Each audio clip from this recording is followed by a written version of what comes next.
일상에서 즐기는 마음의 휴식 시간입니다. 삶을 살아가다 보면 다양한 일이 있죠. 여러분도 마찬가지고 저도 마찬가지고 그 중에서도 특히 가족과 관련된 일이 가장 살아가면서 신경을 많이 쓰게 만드는 것 같기도 하죠. 그러나 또 어떻게 보면 또 그건 또 두 번째 문제로 또 빠질 때도 있어요. 어느 때냐면 바로 자신이 하고 싶은 일을 먼저 할 때, 자기가 하고 싶은 일을 가장 우선 순위로 놓게 될 때는 또 가족이라 할지라도 이제 또 두 번째로 내려오기도 하죠. 그죠? 오늘은 야간 근무를 마치고 오늘 또 아침 오늘 첫 번째 휴일을 맞이했어요. 그래서 조금 오전에 밥도 먹고 좀 씻기도 하고 그리고 좀 정신도 좀 차리고 이렇게 앉았습니다. 여기 보시면 전에 봄에 만났던 그 친구지요. 이름은 모르겠어요. 근데 변화가 생겼지요. 그 전에 막 그때 한참 피었던 그 예쁜 꽃줄기들이 이렇게 다 시들었어요. 그렇죠? 이쪽에 보면 이쪽에 반대쪽도 그렇고요. 그리고 이제 어때요? 이제 새로운 그보다 더 높은 키의 꽃대가 올라왔네요. 그죠? 이게 처음에 와가지고 한 3, 4일은 그 일주일 달랑 말랑 이 정도까지는 아주 싱싱하게 잘 있었는데 그때 일주일 지나서부터는 조금씩 시들시들하더니 갑자기 이렇게 막 한 3, 4일 이내에 이렇게 대가 바로 꽃도 피기도 전에 아직 덜 피었잖아요. 그죠? 잎이 다 피어서 떨어진 게 아니고 이 꽃봉오리가 생긴 채로 덜 핀 채로 지금 시들어졌잖아요. 그죠? 그래서 아직 꽃이 덜 떨어지고 이렇게 있어요. 피어서 떨어진 게 아니고 꽃봉오리가 막 생겨날라는데 그대로 시들어서 이렇게 밑으로 시들어버렸어요. 그래서 생각하기를 여기 우리 내가 살고 있는 이곳의 환경이 이 꽃한테는 그렇게 좋은 환경이 아니겠구나 하는 생각이 들었어요. 그렇죠? 우리 사람도 이렇게 식물과 같아요. 이렇게 꽃을 활짝 펴서 지금 이 꽃처럼 이렇게 피어야 되는데 피지 못하고 시들어버렸죠. 그렇죠? 그래서 제가 이 꽃을 방 안에 놔두면 안 되겠다. 이 바깥에 베란다로 빼놨어요. 그랬더니 거진 한 달 정도 지나니까 다시 이렇게 살아나면서 새로운 꽃대를 펴더라고요. 그죠? 다행이죠. 이렇게 시들어버리지 않아서 꽃도 피지도 않았는데 이렇게 죽어버리더라고요. 그래요. 사람이나 식물이나 역시 자기가 살고 있는 환경이 좋아야 이렇게 건강하게 잘 살 수 있는 거예요. 그렇죠?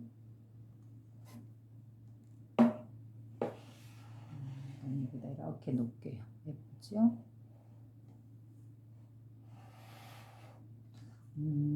제가 이렇게 유튜브를 올렸더니 저희 친정 언니한테 이야기를 했더니 언니가 보면서 뭐 아무것도 없대요. 영상에 아무것도 없고 그냥 손만 왔다 갔다 한대요. 그래서 뭔가 이렇게 탁 사람이 보고 눈에다가 탁 들어올 수 있는 집중할 수 있는 이렇게 뭐 글자가 써진 거라든가 뭐 이런 것들을 보면서 이렇게 선도 긋고 하면서 이렇게 설명을 하면 훨씬 더 집중도가 있을 것이라고 말을 하더라고요. 그래서 맞아 그 말도 맞네 그랬어요. 네, 저거는 지금 제가 보고 하는 게 바로 유튜브잖아요. 다른 사람이 올려놓은 내용을 이렇게 보여줄 수는 없어요. 왜냐면 내가 직접 창조한 게 아니고 다른 사람을 창조한 것이기 때문에 제가 저걸 저의 유튜브에 갖다 쓴다 그러면 이제 그렇게 되잖아요. 그 다른 사람 걸 내가 갖다 쓰는 경우가 되기 때문에 유튜브 법칙상 그건 잘 안 되겠죠. 그래서 하지 않고 이렇게 제가 직접 읽고 이렇게 재해석하는 거는 괜찮아요. 왜냐면 저도 구독자고 저도 시청자이기 때문에 보는 건 상관없잖아요. 근데 저거를 내 유튜브 화면에 딱 갖다 놓고 이렇게 쓴다, 자료로 활용한다 그러면 그거는 어디까지나 그 사람의 그 권한을 제가 이렇게 사용하는 것이기 때문에 아마 걸릴 거라고 생각이 들어요. 그래서 모르겠어요. 이제 다음에 또 게으른 말 같지 시간이 된다면 더마복음을 이렇게 글로서 내가 이제 직접 풀이해서 저는 뭐 종이책 같은 거 막 그런 거는 제작하는 것보다는 요즘에는 좋잖아요. 돈도 안 들이고 쓰레기도 나오지도 않고 그다음에 그 보관할 수 있는 기간이 긴 이런 전자책 같은 거 그런 시스템으로 이제 제가 또 올려드릴지도 모르겠어요. 그죠? 원래는 이걸 이렇게 먼저 책으로 해서 이렇게 내는 것이 나는 첫 번째 원래 나이가 하고 싶었던 일이었는데 막상 이렇게 인터넷으로 이렇게 올리다 보면 유튜브로 올리다 보면 일이 엄청 더디더라고요. 그래서 그 조그만 유튜브 화면 안에 이런 내용을 다 실른다는 것도 한계가 있고 그래서 이렇게 이제 일단 말로서 이렇게 풀이해서 올리는 것도 좋다. 그래서 이렇게 하고 있잖아요. 네, 다음에 이제 시간이 되면 원래 내가 하고 싶었던 거 이렇게 이런 너마복음 같은 것도 이렇게 전자책 같이 PDF라든가 이런 식으로 해서 올려볼게요. 시간이 된다면. 그래서 그래요. 이렇게 이런 내용에 대해서 모르고 그냥 클릭했을 때 보면은 딱 언니 말 같잖아요. 그냥 손만 왔다 갔다 하더라. 그 말이 참 재밌었어요. 앞전에 도마복음 27장까지 했던 것 같아요. 그래서 제가 27장 지나서 28장부터 할 건데 근데 먼저 27장 먼저 간단하게 한번 읽고 또 넘어갈게요. 27장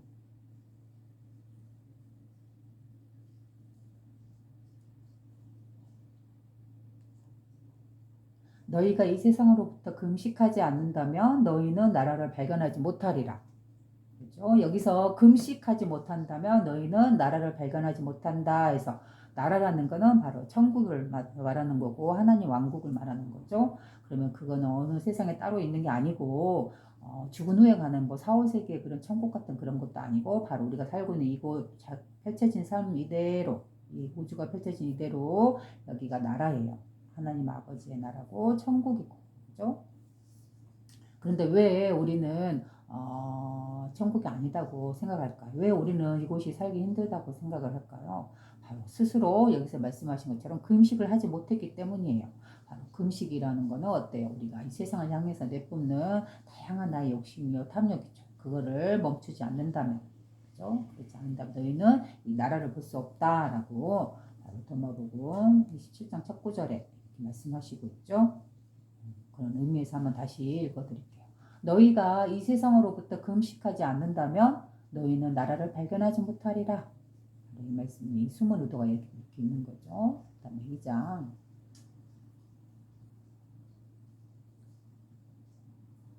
너희가 안식일을 안식일로서 지키지 않는다면 너희는 아버지를 볼 수 없으리라. 여기서 아버지라는 건 뭐예요? 바로 자기의 본성자리죠. 바로 하나님 왕국이요. 천국이요. 그게 바로 우리가 유일하게 쉴 수 있는 영원한 안식처. 바로 우리의 마음자리, 이 자리를 아버지라고 여기서 표현하신 거예요. 예수님께서는 너희가 안식일을 안식일로서 지키지 않는다면 너희는 아버지를 볼 수 없다. 즉 너희가 안식일을 지키지 않는다면 너희는 아버지를 볼 수 없다 그랬어요. 그죠? 여기서 이 말을 잘 해석을 해야 될 것 같아요. 안식일을 안식일로서 지키지 않는다면 이 말에는 아마도 예수님이 살아생전 살아 계실 때 그때는 안식일이란 날이 딱 정해져 있었을 거예요. 아마 이제 제 추측이지만 안식일이 딱 정해져 있어서 뭐 일주일에 하루 이날은 안식일이고 그 외의 날은 안식일이 아니라든가 또는 일주일에 하루를 정해놓고 이날은 금식일이고 그 외의 일은 날짜는 금식일이 아니라든가 이런 식으로 형식적으로 드러난 것에 그 의미 부여를 해서 안식일이라든가 금식일을 만들어서 지켜고 있었던 거겠죠. 그래서 진정한 금식이라는 걸 뜻하는 말과 또 안식일이라는 것을 뜻하는 말은 그런 게 아니다. 금식이라는 건 뭐냐? 내가 세상을 향해서 부단하게 내뿜는 이 탐욕, 내가 그 모든 걸 소유하고 내가 집어삼키고 먹으려 하는 그 모든 욕심들, 그런 것들 멈추지 않는다면 너희는 결국 마음의 안식, 마음의 평화를 얻지 못할 것이다. 너무나 자연스러운 말이잖아요. 지극히 당연한 말이고, 그죠? 그 금식이라는 말에 어떠한 다른 의미가 붙을 필요가 없는 거죠. 뭐 음식을 먹지 않는다든가 이러한 행위들. 물론 그런 거는 얼마든지 지금 시대에 맞게 할 수도 있어요. 그죠? 얼마든지 다양한 이유로 또 종교적인 이유로 또 그걸 금식을 믿는 분들의 의도로도 그렇지만 예수님께서 말씀하신 그 금식이라는 의미의 내면적인 거는 바로 숨은 뜻은 바로 이 세상을 향해서 고단히 내뿜는 나의 탐욕 이러한 것을 멈추지 않는다면 결코 너는 휴식을 취할 수 없으리라. 바로 선한 평화로운 바로 그 안식처에 도달할 수 없으리라. 바로 자신의 마음의 본성을 볼 수 없으리라. 이 말인 거죠. 우리가 쉬고 싶다 그러면 뭐예요? 결국은 내려놓고 이 고요한 있음에 이대로 머물러서 자연 환경을 바라볼 때, 그죠? 아름다운 꽃 한 송이를 바라볼 때, 푸른 하늘을 바라볼 때, 그때야말로 청청하게 깨어나잖아요. 맑은 눈으로 깨어나고 아무런 걱정이 없는 그런 선한 눈으로 세상을 바라보기 때문에 너무 아름답게 보이는 것이죠. 그죠? 그러나 내가 무언가에 갇혀 있을 때는 어때? 거기에 휘말려서 거기에 집중해서 그것만을 추구하기 때문에 주변에 일어나는 소소한 아름다움들을 놓치고 살아가는 거죠. 그런 사람에게는 안식일이란 있을 수 없겠죠. 네, 그래서 너희가 안식일을 안식일로서 지키지 않는다면 너희는 아버지를 볼 수 없으리라 해서 안식일을 안식일로 지키지 않는다. 이 말은 뭐예요? 이 말도 마찬가지예요. 내가 무한한 탐욕에 외부의 어떤 조건에 내가 원하는 그 무언가를 향해서 끊임없이 추구하고 나아갈 때 그럴 때는 그에게는 안식일이 있을 수 없겠죠. 그렇죠? 오로지 내가 쉴 수 있다. 안식일이 될 수 있다. 나의 삶의 순간순간 모든 하루하루가 안식일이 되려면 어떻게 해야 될까요? 그렇다면 그래요. 내가 적정한 수준에서 이루었을 때 나의 원하는 바를 이루었을 때 멈출 줄 알고 그리고 이미 이루어진 것, 이미 내가 소유한 것에서 충분하게 감사하고 검소한 마음으로써 그 안에서 소소한 행복을 누릴 수 있다면 바로 그 사람이 안식일을 되는 거고 그의 삶이 그대로 안식일이 되는 것이겠죠. 그렇죠? 너무나 간단해 어렵게 생각할 거 없어요. 우리가 간단하게 탐욕적으로 원하는 것을 향해서 나아갈 때는 쉴 수 없겠죠.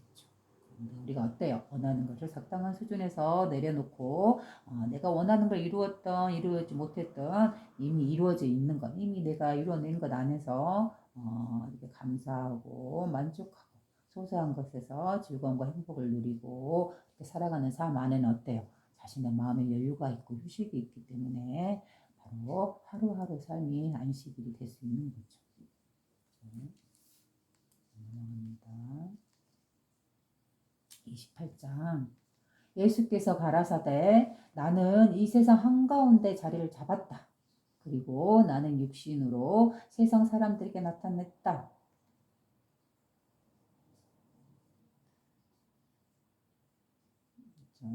유튜브를 보면서 이렇게 리모컨으로 조정하면서 보기 때문에 조금씩 늦은 감이 있어요. 감안하면서 보세요. 나는 그들이 모두 술에 취하였음을 발견하였다. 나는 그들 어느 누구도 목마른 자를 발견할 수 없었다.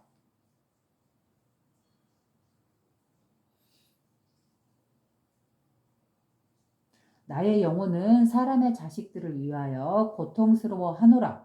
왜냐하면 그들은 그들의 가슴속이 눈멀어 보지 못하기 때문이요. 또 텅 빈 채 이 세상으로 왔다가 텅 빈 채 이 세상을 떠나기만을 갈구하기 때문이다.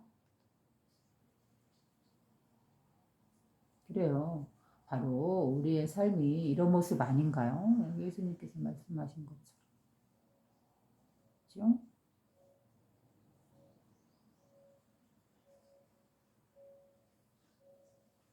그러나 지금 이 순간 그들은 확실하게 취해 있도다. 그들이 그들의 술을 뒤흔들게 될 때에는 그들은 그들의 생각을 바꾸게 되리라. 그래요.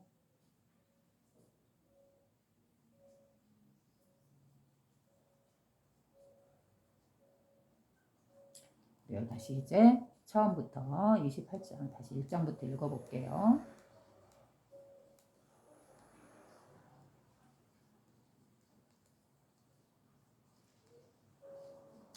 자, 예수께서 가라사대 나는 이 세상 한가운데에 자리를 잡았다.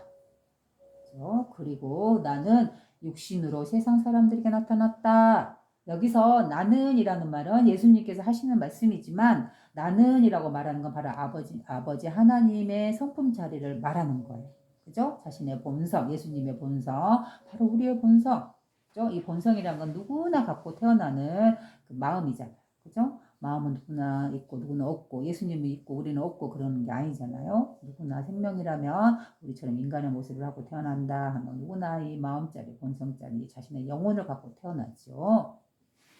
그래서 예수께서 가라사대 나는 이 세상 한가운데 자리를 잡았다. 그리고 나는 육신으로 세상 사람들에게 나타냈다. 이 말에서 여기서의 나는이라는 것은 예수님의 몸을 가지고 있는 예수님 자신을 말하기보다는 바로 예수님의 성품짜리 예수님의 본성 바로 우리 누구나 갖고 있는 이 본성짜리 하나 이 자리를 나라고 표현한 거예요. 그죠? 여기 있습니다. 이 존재의식 누구나 갖고 있잖아. 누구야 너 어디 있어? 그럼 나 여기 있어 하고 대답하잖아요. 그렇죠? 그래서 그럴 때 나 여기 있어. 나 여기 있어 하고 내가 여기 있지 하고 존재하고 있는 이 의식 있음이라는 이 의식 바로 이 자리를 예수님께서 나라고 표현한 거예요. 이 자리는 단순하게 나는이라고 표현했지만 이 자리는 뭐라 했어요? 바로 본성자리요. 온 우주를 태어나게 하고 창조시키고 유지시키고 다시 되돌리는 바로 그 하나님의 성품자리요. 신의 성품자리요. 바로 우리의 본성자리다라고 말했죠. 거기서의 나. 그죠? 나는 바로 이번에 이 성품을 말하는 거예요.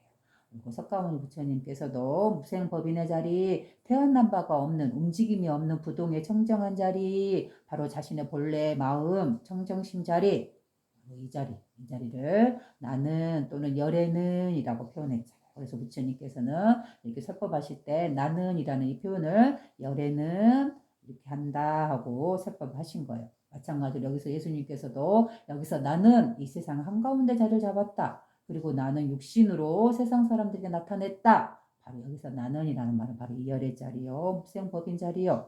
태어난 바가 없는 무생법인의 자리, 또 죽음도 없는 불사의 자리요. 그죠? 어떤 움직임이 없는 만번 태어나고 만번 죽으나 이 우주는 만번 태어나고 만번 죽고 그 안에 우리도 만번 태어나고 만번 죽으나 그러나 그 움직임이 없는 자리. 그죠? 그래서 청정한 자리다 했잖아요. 어떤 때도 묻지 않은 바로 우리의 본성자리, 우리의 본래 마음자리, 우리가 늘 쓰고 있는 이 마음 이 자리죠.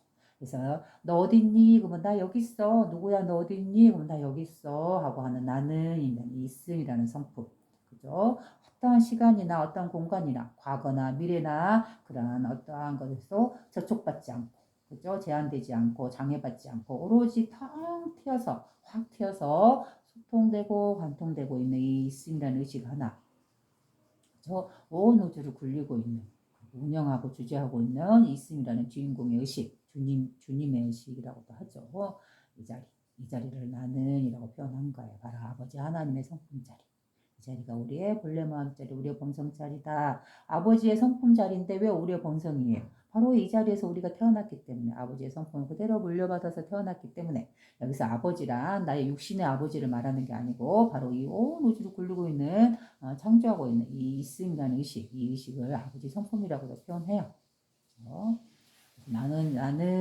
그래서 이 나는이란 바로 있음이라는 의식 하나, 신의 성품짜리 온 우주 만물을 바로 자기 자신으로서 나는 있음이라는 의식 하나, 이 존재의식, 현재 존재하고 있는 있음이라는 의식이다. 이 자리를 나는이라고 표현했다. 라고 보시면 돼요. 나는 이 세상 한가운데 자리를 잡았다. 당연하죠. 바로 있음이라는 이 성품, 아버지 하나님의 창조의식의 있음에 보면 나는 이 세상 한가운데 자리를 잡으신 거죠. 그래서 만물을 이 자리에서 태어나게 하고 운영하고 주지하고 관리하는 그런 전지전능한 능력을 갖고 있는 거죠. 그렇다 해서 이런 전지전능한 능력을 갖고 있는 어떤 신적인 모습을 한 이런 인간의 몸을 갖고 있는 그러한 신이 어떤 세계에 따로 있다 이런 뜻으로 해석하면 안 되죠. 그 나는이라는 건. 바로 이 텅 비어있는 허공과 같이 어떠한 이런 형체가 없어요. 오로지 우리 정신이요, 우리 마음이요, 우리의 영혼이다. 바로 에너지요, 기운이요. 이 드러나지 않는 이 텅 빈 허공과 같은 이라는 의식이다. 라고 말을 했죠. 마치 우리의 마음처럼. 우리의 마음은 실제로 있어서 우리의 몸을 영향을 주고 나의 행동을 이끌어가지만 그러나 마음은 어디 있나 하고 찾아봐도 그 실체가 없잖아요. 잡을 수가 없잖아요. 마치 이와 같이. 이 마음의 특성과 같이 아버지 하나님의 성품도 이와 같아요. 그래서 온 우주 만물을 굴리고 온 우주 만물을 생성시키고 운영시키고 있어요. 그죠? 그게 바로 지금 우리의 삶처럼 이렇게 드러나 있는 이 삶, 펼쳐져 있는 온 우주, 바로 이 모습 자체죠. 그죠?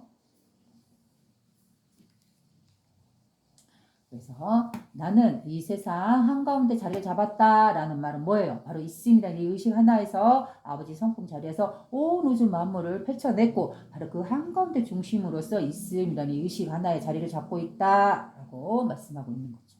그렇죠? 바로 우리가 명상과 자선을 통해서 다다르고 하는 그 선의 자리, 그죠? 맑고 깨끗한 그 자리, 어떠한 감정의 동료라든가 움직임이 없는 그 자리, 바로 그 한가운데 자리를 잡고 있다. 나는 그래서 여기서 열에는 이라는 말과 똑같은 말이죠. 열에는 어떠한 움직임이 없는 동료함이 없는 바로 청정한 의식이기 때문에 여기서 나는과 열에는 아버지 성품 나의 본성 이거는 같은 말이에요. 그죠? 이 한 자리를 다양한 종교에서 다양한 언어로 이 자리를 해석하고 있는 거예요. 그래서 언어가 다르다 해서 그 이 한 자리가 다르다라고 보면 안 되겠죠. 그죠? 우리는 누구나 어떤 성현이라도 어떤 종교를 청시한 성인이라 할지라도 그 사람이 쓰는 그 마음 하나는 누구나 똑같잖아요. 어느 종교를 막론하고 누구나 인간이라면 생명을 갖고 있는 존재라면 누구나 이 마음 하나를 쓰는 건 누구나 공통적으로 똑같잖아요. 그죠? 종교가 다르다 해서 어떻게 다를 수가 있겠어요, 이 마음이. 그래서 정정한 이 마음 하나에서 나는 불교야, 나는 기독교야, 나는 뭐 천주교야, 나는 어떤 교회에 하면서 어떤 종교야 하고 종교마다 그들만의 특색과 특별한 언어로서 그들만의 향기로서 그들만의 색깔로서 이 자리를 드러내고 있는 거예요. 그러니까 우리는 어때요? 이 마음 공부를 한다, 자신의 마음을 다스린다, 경쟁을 통해서 그러면 그 핵심을 보아야 되겠죠. 각 종교에서 말하고 있는 그 이면에 숨어있는 그 근본 바탕 자리는 누구나 다 똑같이 어떤 종교나 어떤 성향이나 다 이 자리 하나를 똑같이 말하고 있는 거다. 서로 다른 것이 아니다. 종교가 다르다 해서 다른 걸 말하고 있는 게 아니다. 왜? 왜 똑같은 자리를 말할 수밖에 없는가? 그거는 바로 누구나 어떤 사람이든 어느 시대에 태어났든 바로 이 똑같이 우리와 우리 평범한 우리들과 똑같이 성인이라 할지라도 우리도 마음 하나 이 자리에서 태어나고 이 마음 하나를 갖고 살아가다가 결국 이 마음자리 하나로 되돌아가기 때문이에요. 이 마음장은 바로 근원이요. 아버지 성품 자리요. 우리의 본성 자리다라고 하는 이 자리 하나. 바로 여기 있음이라는 이 자리, 의식. 어떠한 시간이나 공간을 구애받지 않는 온 우주 만물의 그 세상 한가운데 자리 잡고 있는 이 의식 하나. 우리는 이 의식 하나, 이 마음 하나를 누구나 같이 다 공유해서 서로 같이 공유해서 쓴다라고 말을 했죠. 그렇죠? 그래서 마음 하나를 같이 쓴다 해서 일심이다 라고도 표현한다고 했잖아요. 하나일 마음심이죠. 자, 그럼 그리고 나는 육신으로 세상 사람들에게 나타냈다. 여기서는 이제 어때요? 바로 예수님 자신을 말을 하고 있는 거죠. 바로 나는이라는 이 아버지 성품, 이 한가운데 자리를 잡고 있는 우주 만물을 굴리고 있는 이 성품 하나에서 나는 자리를 잡고 있다가 바로 거기서로부터 이 자리, 성품 자리에서부터 육신으로 바로 예수님이라는 그 몸을 갖고 세상 사람들에게 나타냈다라고 말씀하는 거예요. 그렇죠? 그러나 예수님만 한 번만 그러는 걸까요? 유일하게? 아니죠. 우리 누구나 예수님도 우리와 같이 똑같이 인간의 몸을 갖고 태어나셨기 때문에 역시나 우리도 똑같이 이 아버지 성품 자리, 이 세상 한가운데 자리 잡고 있는 그 근엄하고 청정하고 깨끗한 자비로운 사랑이 넘치는 이 의식 하나, 성품자리 하나, 범성자리 하나에서 예수님도 나오시고 공자님도 나오시고 또 공자 맹자도 나오고 다양한 성현들이 다 나오시겠죠. 석가모니 부처님도 나오고 그죠? 우리들도 나오고 평범한 우리들. 바로 이 말이죠. 이 세상에서 한가운데 자리 잡았다라는 건 바로 성품자리, 우리의 범성자리를 말하는 거고, 그리고 나는 육신으로 세상 사람들에게 나타났다. 바로 이 자리에서, 이 성품자리에서 사람들에게 육신으로 나타났다고 말하잖아요. 육신이란 뭐예요? 바로 이 몸을 갖고 태어났다. 말을 하는 거죠. 그래서 우리는 이렇게 우리가 몸을 갖고 이렇게 세상을 살아가고 있는데 어때요? 우리는 이 몸만이 나다라고 볼 수 없는 거죠. 바로 여기서 말씀하신 것처럼 나는 이 세상 한가운데 자리를 잡았다. 우리는 누구나 그래요. 누구나 이 성품자리 하나를 해서 자리를 잡고 육신으로서 이렇게 몸을 드러내서 나타나서 살아가는 거죠.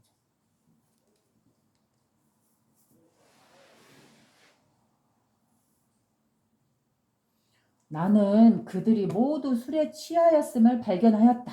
나는 그들 어느 누구도 목마른 자를 발견할 수 없었다. 그래요.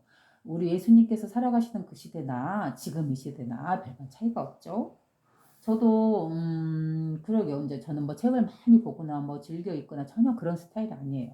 진짜 저도 책을 많이 안 보기로 손꼽으라면 아마 두 번 책을 아마 서로 할 정도로 책을 많이 안 본 사람이에요. 그 공부도 그렇게 잘했거나 그러지도 않았고 공부도 그렇게 막 오래 하지도 않았고 응. 주로 그냥 바깥에서 뛰어놀고 뭐 이러고 좋아했고 간혹 보면 어렸을 때 보면은 뭐 이렇게 마당에 옛날에는 흙마당이잖아요. 거기 앉아서 이렇게 막 끄적끄적끄적 하면서 하다가 손으로 이렇게 쓱쓱 지우고 또 집에 방에서는 이렇게 연필로 뭐 이렇게 그림 같은 거 끄적끄적 하다 또 이렇게 하고 그저께 평범하게 그렇게 살았어요. 근데 이렇게 나이 먹어서 내가 이렇게 이런 나가 한마디 경전이라는 정말 접하기 힘든 이러한 것을 만나서 여러분들하고 같이 이렇게 이야기하고 있을 줄 누가 알았겠어요. 그죠? 나도 상상할 수 없는 일을 지금 나도 하고 있는 거죠. 따지고 보면. 그런 게 보면 삶에 알 수 없다는 거죠. 그죠? 삶은 알 수가 없다. 그래서 다 여기서 보면 나는 그들이 모두 술에 취하였음을 발견하였다. 그래요. 여기서 술에 취하였다 하는 말은 뭔 말이에요? 바로 자신이 원하는 것에 풍덩 빠져서 거기에 집착하면서 거기에 몰두하면서 거기에 취했다. 바로 이 말씀이죠. 그죠? 그리고 또 여기서 술에 취하였다. 그들이 모두 술에 취하였다. 이 말은 제가 또 다른 데서도 한번 본 것 같아요.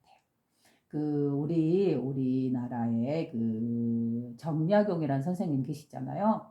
실학자 정약용 선생님. 근데 그분은 이제 그 시대에 그 천주교 박해라는 것 때문에 자신이 꿈꿨던 그 나라를 좀 정조와 함께 임금인 정조와 함께 개혁하고 싶었으나 그러나 천주교 박해라는 그걸 건수 삼아서 그 반대파에 의해서 이렇게 제지당하고 결국은 뭐예요? 유배를 가게 되잖아요. 그죠? 그래서 이제 유배를 갔지만 그 삶은 겉으로 보면 유배의 삶이라서 슬프고 안타까운 삶이었지만 그러나 어때요? 정작 그 사람은 그 유배 기간 동안 18년이라는 유배 기간 동안 자신이 정작 하고 싶었던 그 학문을 깊이 있게 할 수 있었던 거죠. 그래서 여러분들도 다 알다시피 그러한 성과를 이뤄낸 거죠.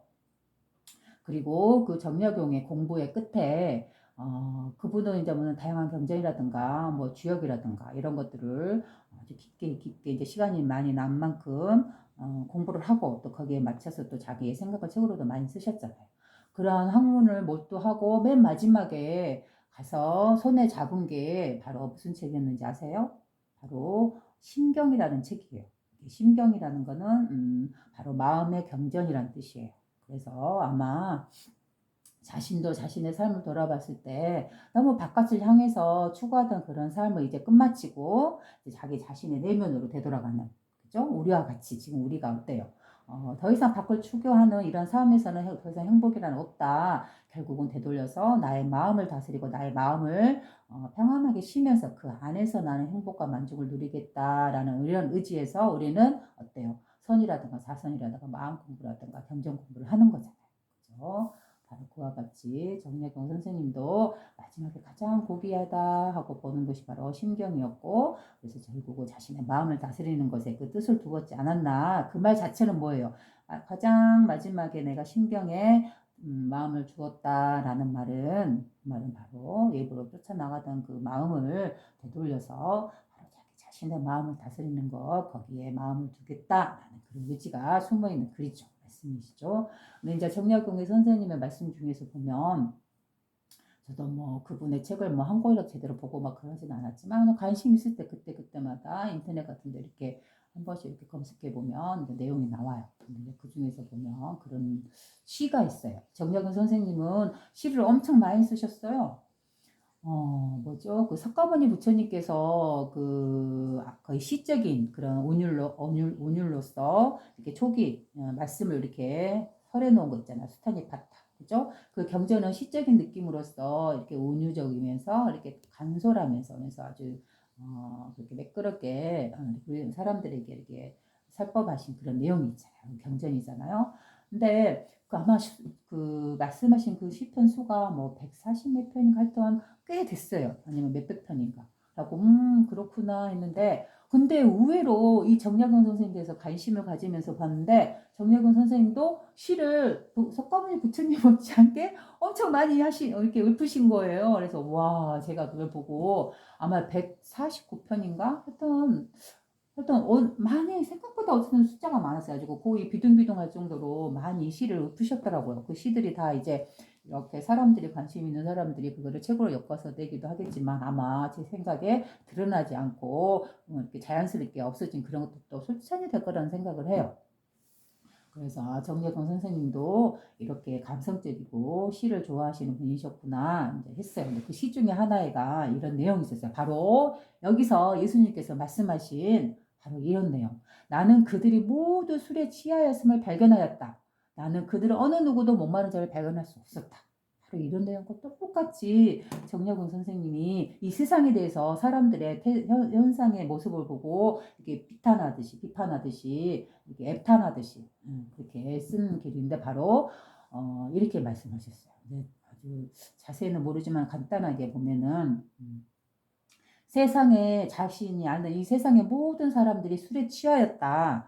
오롯이 나만이 자기 자신만이 반듯하게 이 세상을 바라보고 있다. 약간 이런 취향의 이런 취지의 말씀을 하셨어요.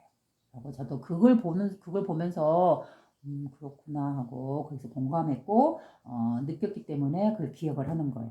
우리는 수많은 책을 보지만 어때요? 잊어버리잖아요. 보고 나면. 왜? 내 마음에 들어오지 않기 때문에 그래요. 내 마음을 울리지 않기 때문에. 바로 이렇게 예수님 말씀처럼 그때 정약용 선생님도 이 세상을 보고 자신이 정말 이 세상을 개혁하고 싶었고 정말 올바르게 이끌어주고 싶었으나 어때요?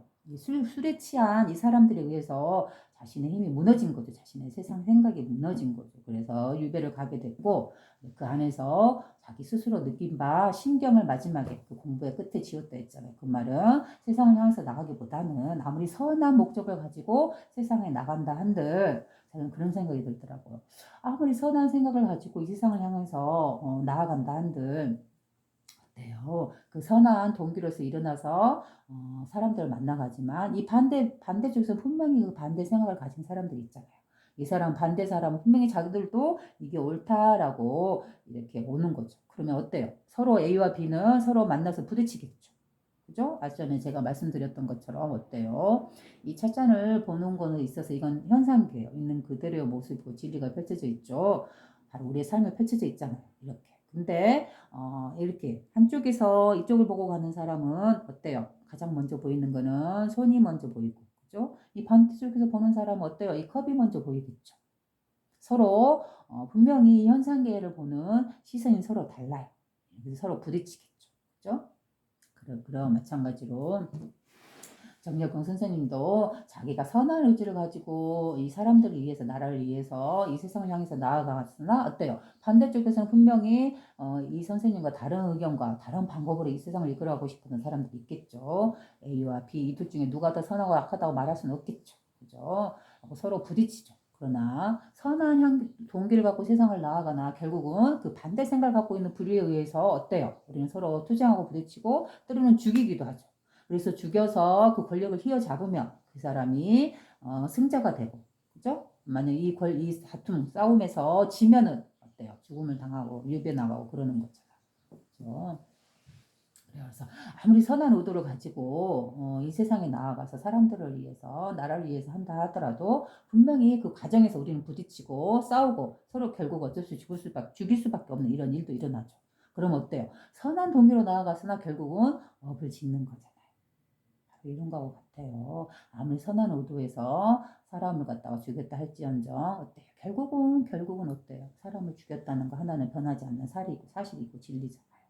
그럼 어때요? 아무리 선한 의도로 세상을 나갔으나 결국은 어때요? 그 죽였다는 그 사실 하나는 이 물질 세계에서는 결코 없어지지 않잖아요. 있는 그대로 내가 되돌린 그대로 다시 나에게 되돌아온다 했잖아요. 그죠? 이 하나님 성품에서는 선하다, 악하다 이런 의도 자체가 없는 그런 청정한 의식이다 했잖아요. 이 선하다 하는 것도 우리 인간 스스로 만드는 기준, 질서 여기에 기준을 두고 정하는 것이다 라고 했잖아요. 이 청정한 의식 자체에서는 선과 악이 없다 했어요. 그러면 어때요? 이런 의식에서 본다면 선한 의도에서 세상을 향해서 나아갔으나 어때요? 그 결과로서 누군가를 죽였다 그러면 어때요? 결국은 죽인다는 거 이 자체는 변하지 않잖아요. 있는 그대로 일어난 사실이잖아요. 진리잖아요.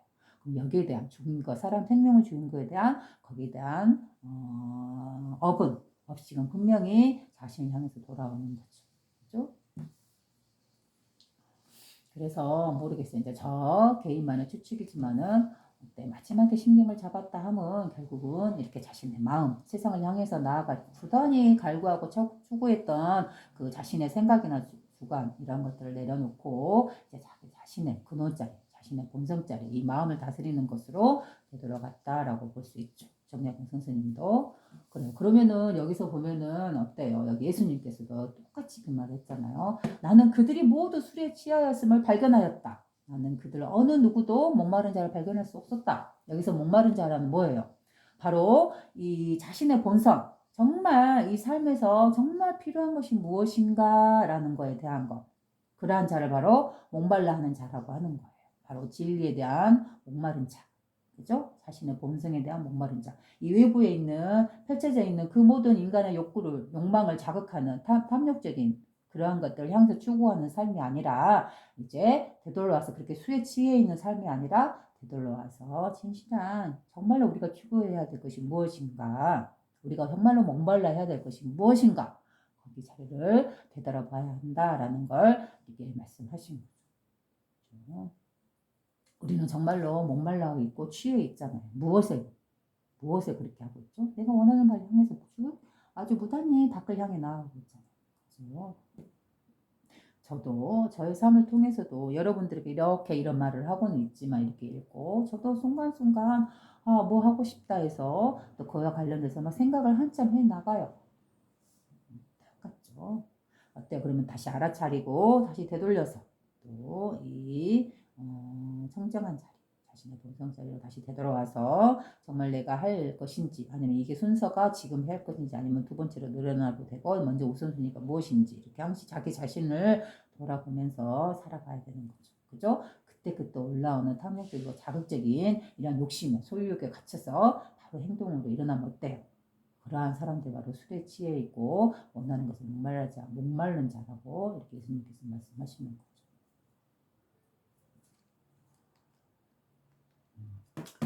그래요. 그랬던 것 같아요. 정약용 선생님은 세상 모든 사람들이 모두가 술에 취해 떠드는 이 세상 속에 나라는 선비한 자신을 선비라고 했던 거예요. 나 오로지 나 한 사람만이 깨어서 있다라고 이런 말씀을 하셨던 그 대목. 같이 예수님께서 하시는 이 말씀과 그 상황과 이 말을 한 그 맥락이나 동기가 서로 똑같이 소통되고 있는 걸 알 수가 있죠.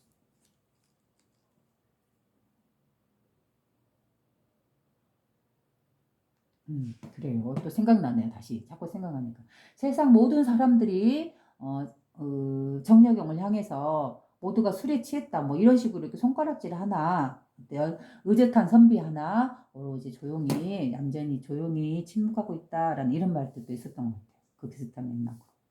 그렇죠? 아마 그 정약용 선생님께서 유배를 당해서 천주교 박해를 원인으로 삼아서 이제 반대파 세력을 밀어넣겠죠. 그래서 유배를 당해서 이렇게 그 시골에 전남 강진에 이렇게 들어가서 유배하고 생활을 하고 있을 때 어때요? 그 주변 사람들은 어때요? 이 세상에서 나라에서 임금님이 이렇게 죄인이다 하고 이렇게 이제 이렇게 찍어서 낙인 찍어서 유배를 보냈어요. 그러면 그 주변 사람들이 아무리 시골 사람이라 하더라도 어때요?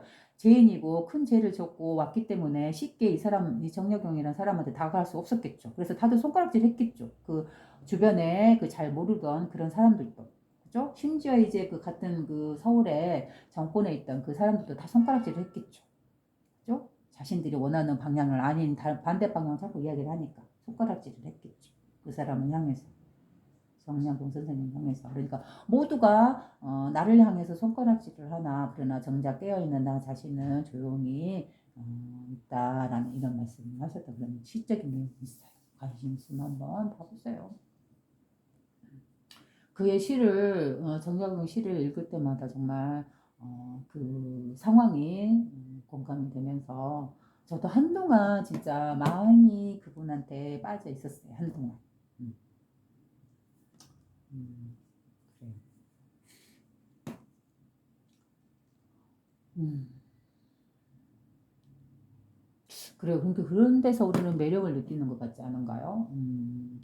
모든 것이 다 갖추어진 상태에서 그걸 활용해서 뭔가 성과를 이루어낸 것도 대단하지만 어떠한 조건도 갖추어지지 않는 정말 힘든 상황 속에서도 불구하고 또 선한 방향으로 이렇게 결과를 이끌어내는 사람들, 이런 사람들이 정말 우리가 마음이 가는 대상이고 이제 시간이 지나도 잘 잊혀지지 않잖아요. 그래서 저도 그렇게 그러한 삶을 살아왔던 사람들이 가까운 역사에서 우리나라 역사에서 보면 이순신 장군이라든가 정약용 선생님이라든가 이러한 부분을 볼 수 있잖아요. 바로 공통점 두 분의 공통점이 제가 이제 마음이 많이 갔던 분 중에 두 분인데 그 공통점을 보면 정말 힘든 상황이고 평범하지 않는 상황이고 모두가 포기할 수밖에 없는 상황인데 어때요? 그럼에도 불구하고 그 여건 안에서 어때요? 자기 자신을 납작하게 엎드리고 결국 그 결과물을 선한 방향으로 누구에게나 좋은 방향으로 이끌어내는 이런 사람들. 나는 그래서 바로 이러한 사람들이 보살이라고 생각해요. 그 절에서 말하는 보살이다, 관세음 보살이다. 그러면 바로 이런 분들이 아닌가. 우리가 생각 속에, 이념 속에 갇혀있는 그런 보살은 어디까지나 생각으로만 존재하고 있는 그러한 보살이지만 어때요? 이러한 사람들의 삶을 보면은 그 사람들의 삶 자체가 그대로 관세음 보살 같잖아요. 자비와 사랑이 넘치는 분들이죠. 그렇죠? 그래서 더 마음이 갔었던 것 같아요. 그래서 그들의 삶을 통해서 보면서 공감하고 누구나 다 그분들을 사랑하고 존경하고 그러잖아요. 물론 아닌 분도 계시겠지만 그래서 그런 맥락에서 보면 어때요? 예수님도 그렇고 우리가 기억하는 이런 분들도 그렇고 역사 속의 인물들도 그렇고 보면은 어때요? 사람은 태어나면은 결국은 어때요? 이 몸은 죽어요. 그죠? 이 껍질이잖아요. 이 옷이잖아요. 옷. 잠깐 입었다 벗어버리는 이 옷과 같아. 우리 사람이라는 몸은. 근데 이 사람이 살다간 그 사람의 한평생의 그 결과는 결코 없어지는 게 아니에요.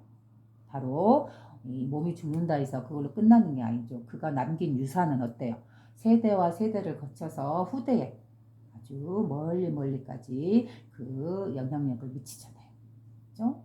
바로 이러한 사람이 선한 삶을 아버지 하나님의 성품에 맞춰 살아간 사람들이라고 볼 수 있는 거죠. 그래서 저는 그런 생각을 했어요. 사람은 죽으나 그러나 그가 남긴 유산은 결코 쉽게 사라지지 않는다. 그렇죠? 바로 또 이런 경전도 그런 거하고 똑같아요. 그죠? 이런 성현들이 살다가 남긴 그들이 깨닫고 그의 삶 속에서 이렇게 토해낸 피의자 그 알짜배기 얼마나 그러한 말을 해내기까지 그 사람의 삶이 평탄하지 않았을 거라는 걸 여러분들은 보셔야 돼요. 그 사람들이 평탄하고 즐겁고 유복하고 그런 환경에 살았다면 자기가 하고 싶은 대로 다 누리면서 권력욕에서 이런 재물욕에서 마음대로 살았다면 결국 그는 경전을 쉽게 가까이 하지 않았을 것이고 또 그의 말에서 그의 입에서 진리가 나오기 힘들었을 거예요. 그죠? 그 탐욕 안에 그 물질 안에 그죠? 그 권력욕 안에 갇혀버리면 어때? 사람은 쉽게 타락하기가 쉬워요. 타락하기가 너무 쉬워져요. 그래서 이렇게 진리의 말을 그 입에서 토해내기까지는 그 사람들의 과정, 그 사람들의 배경, 삶의 배경 이러한 부분도 관심 있게 보면은 훨씬 더 감동도 가고 더 이해가 되고 또 그가 하신 말씀이 그렇죠. 이렇게 되는 거죠.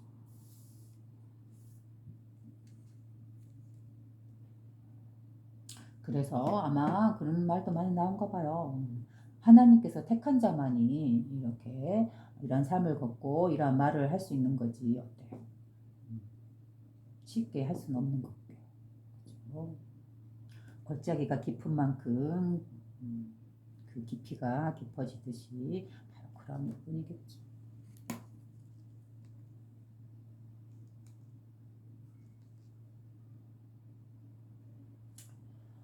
그 다음 나는 그들이 모두 술에 취하였음을 발견하였다. 나는 그들 어느 누구도 목마른 자를 발견할 수 없었다.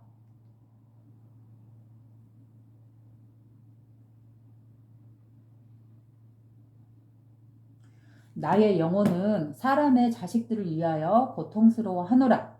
왜냐하면 그들은 그들의 가슴속이 눈멀어 보지 못하기 때문이요. 또 텅 빈 채 이 세상으로 왔다가 다시 텅 빈 채 세상을 떠나기만을 갈구하고 있기 때문이다. 바로 이 3장의 이 모습이 바로 우리들의 삶의 모습이죠. 그죠? 저도 그렇고 평범한 사람의 모습이죠. 바로 이 진리의 자신의 본성자리를 보고 그 선함으로 다시 자신의 본성을 회복해서 삶을 선하게 살아가지 않는 한 지금 이대로의 패턴으로 밖을 향해서 무단하게 쫓아가고 있는 이런 삶을 살아간다면 그렇겠죠. 나의 영혼은 사람의 자식들을 위하여 고통스러워하노라. 바로 여기서 나의 영혼이란 말이야. 바로 예수님 자신이기도 하죠. 바로 예수님 자신의 영혼이요 마음이죠. 나의 영혼은 사람의 자식들을 위하여 고통스러워하노라. 우리 이렇게 목마르고 술에 취해서 살아가는 그런 모습들을 보면서 마음이 아프고 고통스러웠겠죠. 그렇죠? 왜냐하면 그들은 그들의 가슴속이 눈멀어서 보지 못하기 때문이요. 눈이 멀어서 보지 못한대요. 바로 뭐에 눈멀어서 못 본다고요? 자기가 원하는 바에 갇혀서 스스로 마음 일으킨 거 그걸 하나에 스스로 갇혀서 그죠?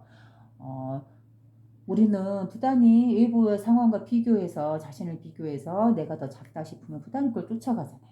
그죠? 누가 시키지도 않았는데 스스로 비교하고 스스로 결정해서 스스로 그걸 향해서 쫓아나가요. 이러한 비교하는 삶, 그죠? 이러한 삶에서 우리는 좀 벗어날 필요가 있지 않은가요? 이 세상은 정말 다양한 모습으로 존재하고 있잖아. 우리 자연을 한번 봐보세요. 어떤 꽃은 빨간색을 띠고 있고 어떤 꽃은 노란색이고 또 어떤 곳은 크고 탐스러운가 하면 어떤 곳은 찰찰하고 세밀하게 생겼고 또 어떤 나무는 아주 울창하고 넓게 쏟아있으면 어떤 나무는 아주 작고 그 아래서 이제 막 솟아오르는 작은 나무가 있고 이렇게 크기와 모양과 빛깔이 그 성장의 수준이 다 다양하고 다 다르고 다 단계가 다르잖아요. 그죠? 1에서 10단계까지 있다면 1단계에 있는 또 2단계에 있는 존재도 있고 3단계 또는 마지막 가장 높은 단계 10단계에 있는 존재도 있을 수 있잖아요. 이와 같이 자연도 그렇고 우리 사람도 그래요. 우리 사람도 모두가 똑같이 풍요롭고 만족스럽고 아주 높고 고귀한 그 10단계에 올라가 있을 수 없잖아요. 누구나 다 단계가 1에서 10단계 다양한 자기만의 상황에 맞춰서 그 단계를 향해서 올라가고 있는 거예요. 1에서부터 10단계까지. 다 1에서 10단계 그 사이사이에 어느 계단이든 누구든 다 존재하고 있는 거예요. 근데 1단계에 있는 사람이 어떻게 곧바로 10단계 올라갈 수 있겠어요? 자기가 원하는 그 유일하게 목표 지점에 막 맑게 빛나고 그 누구나 원하는 그 단계로. 그죠? 분명히 1단계, 2단계, 3단계 순서를 거쳐서 올라갈 수밖에 없는 거잖아요. 그리고 이 펼쳐진 자연도 아주 울창한 게 있으면 적당히 소소하고 왜소하게 있는 것이 있듯이 우리 삶도 마찬가지예요. 이대로 펼쳐진 이대로 누군가는 아주 많은 걸 갖고 많은 걸 누리고 많은 걸 굴리면서 사는 그러한 존재도 있다면 또 반대로 아주 작고 소소하고 그죠? 아주 작은 거에서 만족하면서 그렇게 그 자기의 삶을 굴려가면서 살아가는 모습도 있어요. 이 울창함과 소소함 이 사이는 어떤 구별이 없어요. 그저 그렇게 드러나 있는 것 뿐이에요. 삶으로서. 바로 자연처럼. 근데 우리는 어때요? 우리 인간은 영혼이 있고 의식이 있고 정신이 있기 때문에 서로 비교를 하잖아요. 비교를 통해서 괴로움을 스스로 만들어내잖아요. 그러나 자연에 있는 이런 자연들은 어때요? 비교가 없잖아요. 그저 자신의 모습을 자신의 본성 그대로 자신이 타고 태어난 그 모습 그대로 내가 갖고 있는 거 그대로 펼쳐내면서 그 안에서 이 자연 안에서 이렇게 아름답게 살아가고 있잖아요. 그죠? 자, 그렇다면 그건 식물의 이야기니까 그러지. 어디 인간이 그럴 수가 있느냐. 그러면은 많이 갖고 있는 사람과 소소하게 적당히 자신의 삶을 이끌어갈 수 정도의 적당한 검소하게 갖고 있는 사람과 무엇이 다를까요? 차이가 있을까요? 전혀 차이가 없을 거예요. 어떤 의식으로 본다면. 바로 이 본성자리에서 본다면. 그죠? 어떠한 때도 묻지 않은 인간 스스로 만들어낸 어떠한 상이라든가 의식이라든가 개념이라든가 언어적인 거 그런 분별에서 떠나 있는 이 깨끗한 청정한 의식 바로 태어난 아기의 청정 의식으로 이렇게 아주 잘 나가고 울창한 그런 삶을 살고 있는 사람과 아주 소소하고 왜소한 가난한 그런 삶을 살고 있는 사람 두 사람이 있어요. 그럼 갓 태어난 아기는 어때요? 이 두 사람의 삶을 보고 이 사람이 더 좋다 하고 이 사람은 나쁘다 하고 치고 싫어하고 할 수 있을까요? 그런 구별이 없어요. 그죠? 그저 그냥 그 사람들이 살아가고 있는 것 자체를 그대로 지켜보고 관찰하고 있을 뿐이에요. 바로 이 의식. 보고만 있는, 관찰하고만 있는 어떠한 판단이나 분별을 내리지 않는 이 의식이 바로 나의 본성으로서 보는 거예요. 하나님 성품으로서 보는 거고, 천지나 아기의 성품이 바로 그대로 나의 본래 본성이에요. 때묻지 않는 순수한 의식이라고 하죠. 그죠? 아버지 하나님의 성품의 눈. 바로 이 눈으로 보기 때문에 그 눈에서는 이 있음이라는 의식에서는 어때요? 귀하고 풍만하고 많은 것, 물질적인 것. 그다음 반대로 그 반대로 왜소하고 가난하고 빈곤한 것도 차별이 없어요. 그냥 똑같은 의식으로 보고 있을 뿐이에요. 비교하지 않죠. 오로지 있음 그 자체로서 그냥 느끼고 있기 때문에 그렇죠? 여기서는 불만이 없겠죠. 그죠? 비교하는 마음이 없기 때문에 불만이 생기지 않아요. 불만이 생기지 않다는 건 어때요? 바로 자기가 누리고 있는 그 삶 자체에서 이미 있는 것에서 이미 그 안에서 이미 있는 것을 누리면서 행복하게 살아가는 거죠. 비교 없이. 그죠? 작으면 작은 대로 왜소한 대로 그 사람만의 간소하고 간결하고 빈곤하고 청빈하고 알뜰하고 검소한 그러한 삶에도 아름다운 향기가 묻어날 수 있는 것이고 또 풍만하고 내가 원하는 이 물질들을 모든 걸 누리고 있고 아주 그러한 삶이라 할지라도 어때요? 그 안에서 그 사람도 그 나름대로 누리고 있는 거예요.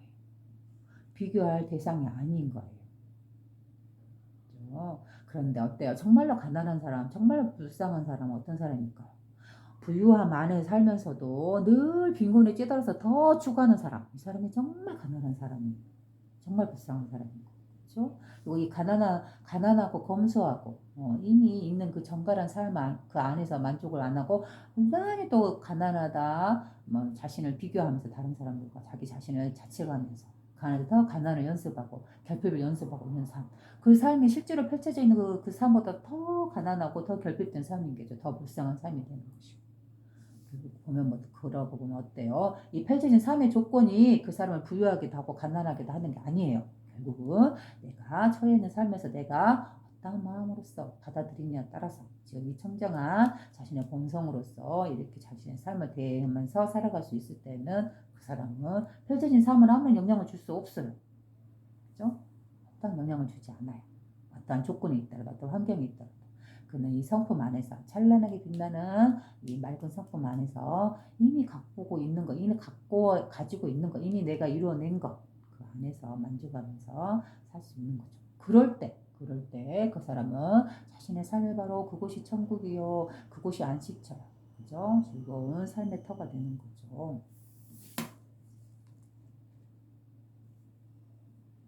또 텅 빈 채 이 세상으로 왔다가 텅 빈 채 이 세상을 떠나기만을 갈구하기 때문이다. 그래요. 우리가 이 세상에서 아무리 이 물질 세계를 탐욕하고 막 내 걸로 만들고 그렇게 삶을 살았다 하더라도 그죠? 아주 부유하고 내가 원하는 그 물질의 풍요로움을 맡기겠다 할지라도 나의 삶을 통해서 결국은 어때요? 텅 빈 채 이 세상으로 왔다. 텅 빈 채 이 세상을 떠나야 되는 거예요. 왜 텅 빈가요? 우리 다 살아봐서 알잖아요. 우리 간접 경험으로 누군가의 삶을 통해서도 알 수 있잖아요. 우리는 분명 이 세상에 태어날 때 근무도 소유하지 않고 텅 빈 채 이 세상에 왔다가 다시 이 삶을 떠날 때 그 순간에는 그 모든 것을 내려놓고 텅 빈 채 되돌아가야 돼요. 그죠? 그렇기 때문에 우리는 이 삶에서 물질이라는 거는 내가 추구하는 것들이라는 거는 잠시 내가 이 삶을 살면서 나의 삶을 편리하게 하기 위해서 그걸 사용할 수 있는 잠시 사용하는 도구일 뿐이지 그것에 거꾸로 내가 그 물질 세계에 갇혀서 그 아래 도구로 전락해버리는 삶 이런 삶은 돼서는 안 되겠죠. 바로 그러한 삶의 대부분 바로 술 취했다 목마른 자다 그죠? 이런 사람이라고 보는 거죠.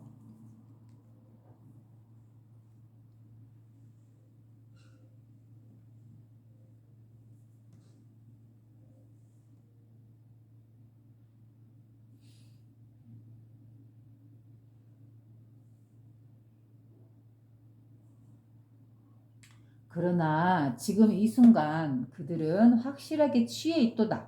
그들이 그들의 술을 뒤흔들게 될 때에는 그들은 그들의 생각을 바꾸게 되리라. 그래요. 우리는 지금 어때요? 확실하게 이 물질 세계에 갇혀서 취해 있잖아요. 그들이 그들의 술을 뒤흔들게 될 때에는 그들은 그들의 생각을 바꾸게 되리라. 바로 이 물질 세계가 다가 아니구나. 여기에 갇혀서 내가 그 물질 세계에 종속당하고 잠식당하고 그 안에 갇혀버려서 나의 이 본성을 잊어버리고 서로 취해서 상대방을 해치면서 이렇게 자신의 삶을 타락시키면서 이렇게 살아가는 거, 이거를 멈추고 그들의 생각을 바꾸게 될 때, 바로 그들의 먹던 그 술을 뒤흔들어서 그 술을 깨버릴 때, 그때야말로 생각을 바꾸게 되리라. 그렇죠? 자신의 본성자리를 회복하게 되리라.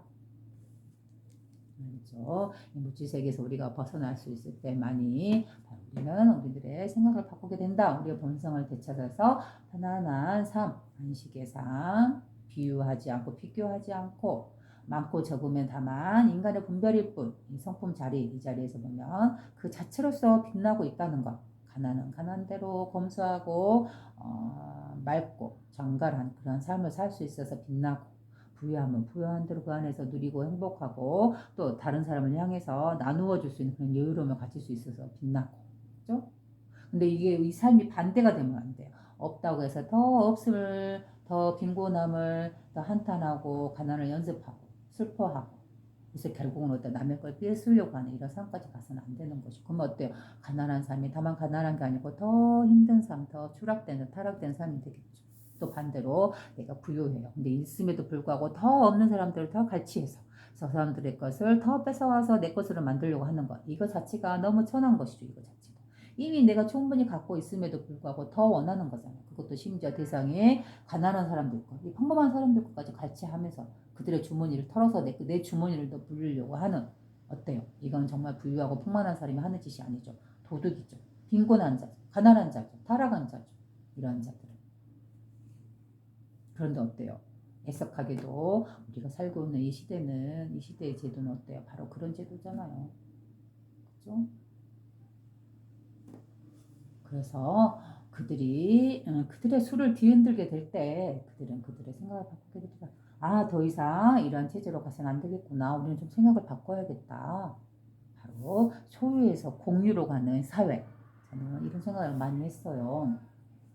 그들의 수를 뒤흔들게 될 때라는 건 뭐예요? 바로 우리가 살고 있는 이 제도라든가 이 흐름, 세상의 흐름을 분명히 깨어있는 눈으로 보고 이 문제점을 보고, 물론 우리가 갖고 있는 이 제도 안에서 분명히 좋은 점도 있어요.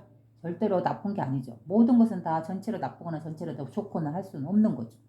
그렇죠?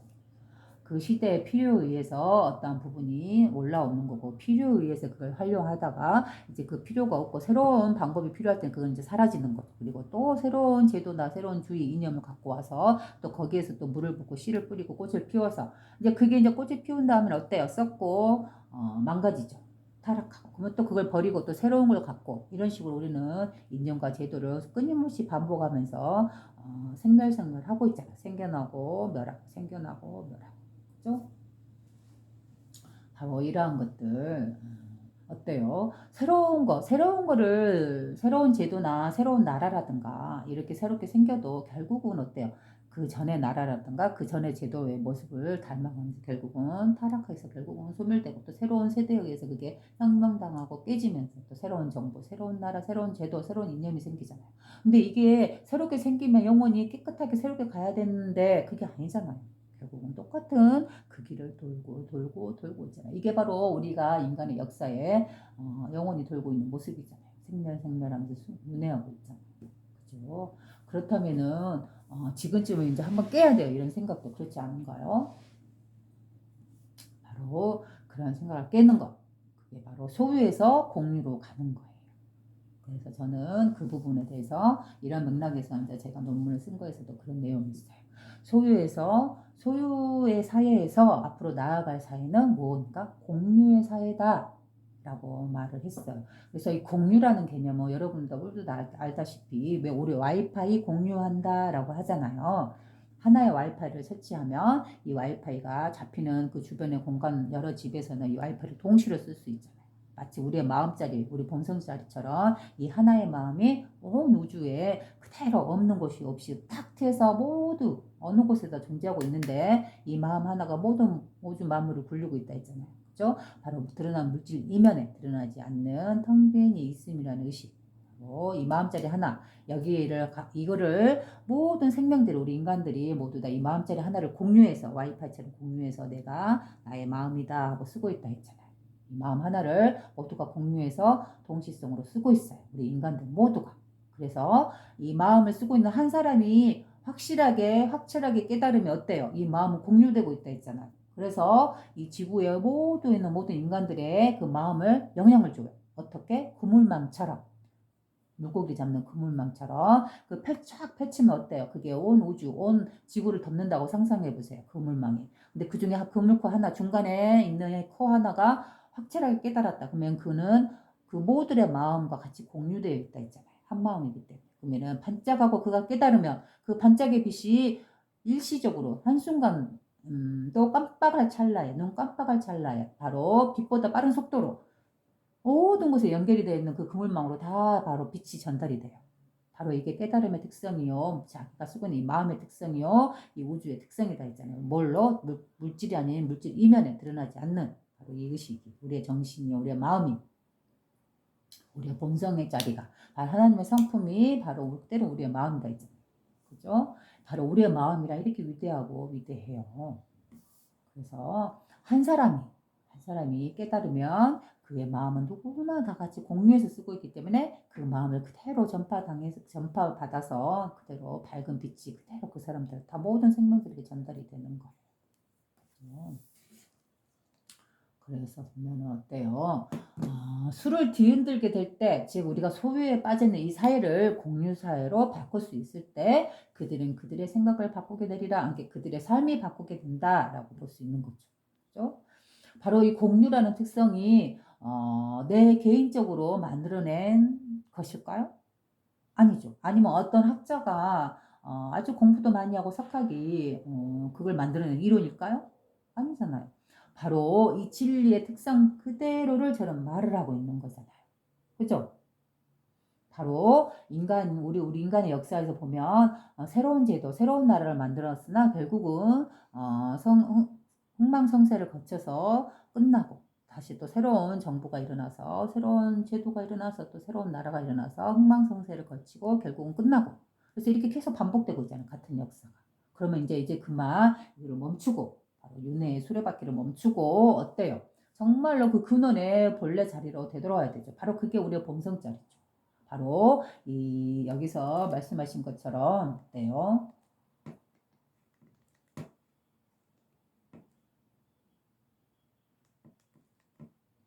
뒤흔들 수 있을 때, 그죠? 이 세상을 뒤흔들 수 있을 때, 이 수를 뒤흔들 수 있을 때, 이렇게 말씀하셨죠. 그럴 때만이 다시 되돌아갈 것이다. 그 말과 같은 말이에요. 그죠? 그래서 공유 사회에서 좀 더 말씀드린다면은, 어때요? 어떠한 뭐 민주주의 내, 뭐 시장주의 내, 또는 뭐 이러한 것들, 그죠? 뭐 공산주의 내, 아니면 뭐 이런 새로운 제도나 이념들, 그죠? 이런 것들을 또 새롭게 만들어서 그 주위로 가기보다는 이제는 그걸 다 부수고 어때요? 이 근원자리, 마음자리, 우리의 본성자리, 무한한 자비와 무한한 사랑이 넘치는 바로 이 자리. 이 자리가 정말로 뭐라 해야 될까요?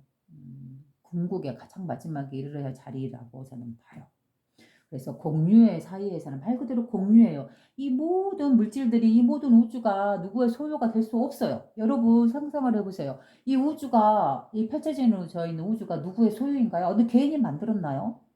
어느 개인이 만들 수 없는 거잖아요. 이 우주 자체는. 그죠? 그러면 그 우주의 한 부분인 바로 지구가 있어요. 그러면 지구에서도 그 한 부분인 산이라든가 땅이라든가 바다라든가 강이라든가 어때요?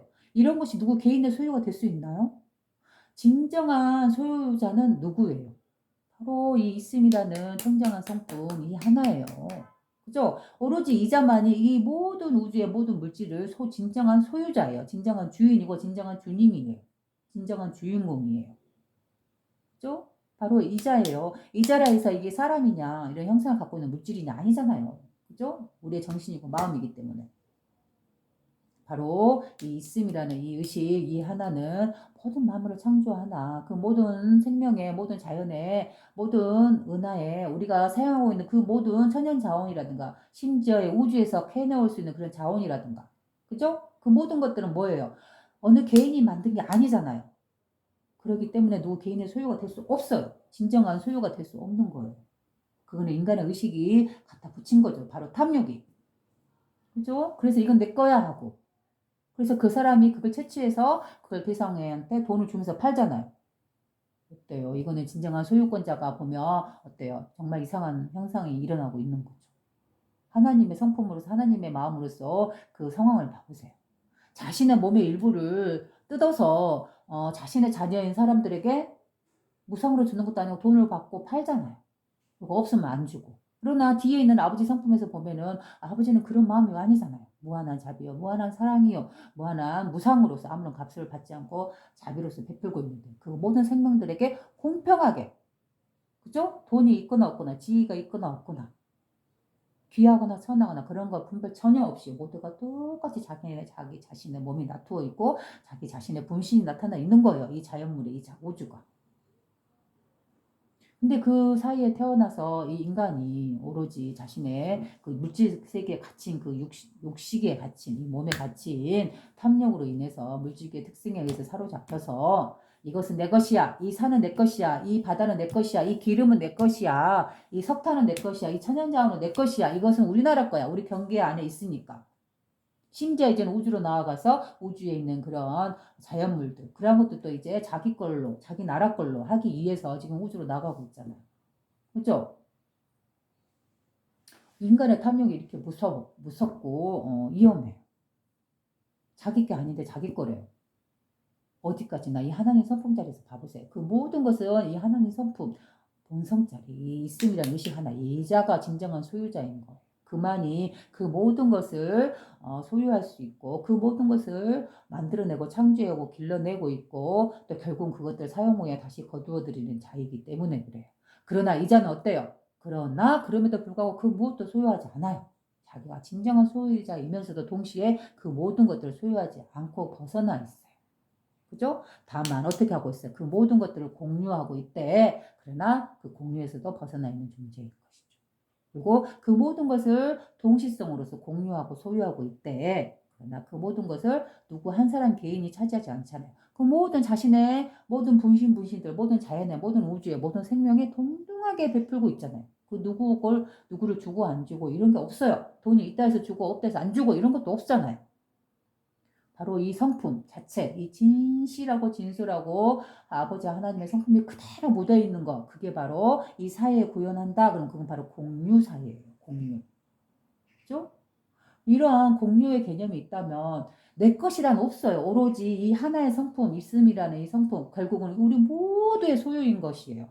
굳이 이 드러난 물질세계로서 표현하자면 우리 모두의 것이에요. 이 자연은, 이 우주는 누구 한 사람의 것이 될 수 없어요. 그럼과 동시에 그 모든 것에서 벗어나 있어요. 우리 것도 아니에요. 왜? 그 이면에 진실로 우리가 태어나게 만든 그 주인공이 자리에 있음이라는 의식의 것이기 때문에. 다만 드러나 있는 우리들은 그것들을 우리는 우리 몸을 갖고 태어나 있는 동안에는 그거를 향유하고 누리고 즐길 수 있어요. 그 도구에 전락하지 않고 그것들 내가 부리면서 그 위에 올라 있으면서. 왜? 그들 것보다 이대한 존재이기 때문에. 왜 이대하다고 했어요? 바로 이 모든 물질들을 창조시키는 주인공이 바로 우리의 영혼이고 우리의 마음이고 우리의 본성이고 우리의 본래 모습이기 때문에 신의 성품을 갖고 있는. 그래서 이 공유사회라는 거는 우리 일반적인 지식으로서 생각할 수 있는 그런 건 아니에요. 이 깨끗한 자신의 본성짜리 자신의 본성을 회복한 사람들은 어때요? 이 모든 세계가 바로 자기 자신이에요. 펼쳐져 있는 게. 그죠? 있음이라는 의식 하나에 펼쳐져 있는 모든 자신의 몸이고 자신의 생명이에요. 바로 누군가가 내 눈을 쿡 찌르면 순간 눈을 하고 눈을 보호하듯이 바로 예수님께서 말씀하셨죠. 도마복음에서 앞전장에서 누군가가 내 눈을 쿡 찌르면 어때요? 바로 순간 우리는 눈을 보호하기 위해서 눈을 깜빡하잖아요. 이와 같이 이 바깥에 보이는 그 모든 생명들 바로 자신의 형제요. 자신의 눈동자처럼 보호해라. 누군가가 그 사람들을 해치면 자신의 눈동자를 해친 것처럼 그들을 보호해라는 거잖아요. 바로 이 의식이, 이 정신이 어디서 나온 거예요? 바로 이 있음이라는 이 성품, 아버지 성품자리에서 나오는 성품을 그대로 드러낸 말씀이잖아요. 그렇죠? 나와 저 대상이 저 사람들이 이 자연이 이 우주가 둘이 아니에요. 바로 자기 자신이 드러나 있는 거예요. 그래서 이 자연을 훼손하고 이 지구의 자원을 너무 무식하게 무리하게 탐욕적으로 이걸 캐고 훼손하고 심지어 그것도 부족해서 우주의 지구라는 거에서 공간에서 벗어나서 이 다른 행성계에 나아가고 우주로 나가면서 그곳에 공간을 인간의 의식에 맞춰서 그걸 갖다가 무슨 이렇게 여러 가지 자원을 캐내는 그런 수단에 탐욕에 탐욕을 위해서 같이 하는 그 대상으로 보는 이러한 의식이 아니잖아요. 오로지 그 모든 것들이 그 자연이 이 우주가 이 행성이 이 지구가 이 나와 다른 저 대상이 자기 자신이에요. 자기 자신. 누군가가 내 눈을 찌르면 깜빡하고 보호하듯이 자기 몸을 유난히 아끼듯이 바로 자기 자신으로 보는 거예요. 이게 바로 아버지 하나님의 성품이요. 우리가 본성자리로서 보는 거예요. 이 세상, 자연을, 이 우주를. 그러니 어때요? 저들이 바로 난데 어떻게 돈이 내가 있다 해서 있는 사람만 더 돈을 벌고 싶어서 있는 사람에게만 음식이나 식량을 주고 필요한 걸 주고 돈이 없는 사람은 안 주고 그대로 죽이고 할 수 있어요. 이게 얼마나 오만하고 정말 타락한 행동인가. 이게 얼마나 있는 것, 자본을 갖고 있는 사람만이 더 세상을 향해서 발전하고 더 많은 자본과 이익을 취하고 자본이 없는 대상을 상대로 착취하고 그들의 것을 더 주머니를, 그라운드 그들의 비어있는 주머니를 더 착취해서 그들의 돈을 빼서 내 주머니를 더 채워나가는 이미 갖고 있음에도 충분함에도 불구하고 바로 이러한 제도, 이러한 사회, 이러한 거를 갖다 뒤에 흔든다고 했어요. 예수님께서. 그래서 예수님께서는 바로 그렇게 말씀하신 거죠. 이 세상에 내가 평화를 주러 왔다고 생각하는 건 너희들이 잘못 생각한 것이다. 나는 이 세상에 파랑과 파탄과 불과 칼을 선사하러 왔다. 바로 그 말씀이 이 말씀이신 거예요. 그들이 취하고 있는 이 사회, 이 관습들, 이 제도들 그런 것들이 모두가 다 인간을 해롭게 하고 있는 것이었기 때문에 그걸 깨야겠다고 생각을 하신 거죠. 뭐로써 무엇을 기준으로 바로 이 진리로서 아버지 하나님의 성품자리로서 이 우주의 진리로서 그죠? 누군가 인간이 스스로 만들어낸 그런 거에 그런 지식이나 제도나 이념의 틀에 갇혀서 말씀하신 게 아니에요. 바로 이 진리 하나를 보고 그 성품자리에서 아버지 성품자리에서 말씀하신 거예요. 그랬으니 그 시대에 그 사람들은 얼마나 이 예수님의 말과 서로 부딪혔겠어요. 그래서 정말로 제어가고 싶은 대상 1호가 바로 예수님이었을 거예요. 그죠? 그런데도 불구하고 예수님은 어때요? 있는 그대로 진리를 말씀하셨고 정말 사람들에게 선한 길, 생명의 길로 갈 수 있는 길을 말씀하신 것이죠. 그렇기 때문에 이렇게 그분이 돌아가신 후에도 이렇게 시간이 질러도 바로 우리에게 그런 훌륭한 유산을 주시고 가셨기 때문에 이 정신이라는 유산, 깨달음이라는 유산, 아버지 성품이라는 유산을 우리에게 물려주고 가셨기 때문에 우리는 그분 죽은 후에도 그렇게 많은 시간이 흘렀지만 여전히 그분의 말씀을 배우고 또 거기 안에서 우리가 지혜를 터득해서 우리의 삶에서 구현해 나가고 이러고 살아가고 있잖아요. 이게 바로 위대한 유산이라고 저는 불러요. 보통 사람들은 유산이다 하면은 자신의 건물이라든가 아파트라든가 나의 돈이라든가 이런 거 물려주는 거 유산이라고 생각하잖아요. 그건 정말 잘못된 유산, 잘못된 생각이에요. 그거는 어디까지나 쓰레기가 될 수밖에 없는 유산이에요. 정말로 훌륭한 유산은 사람답게 생명을 생명답게 이렇게 물려줄 수 있는 사람들에게 물려줄 수 있는 유산이란 바로 이런 유산이에요.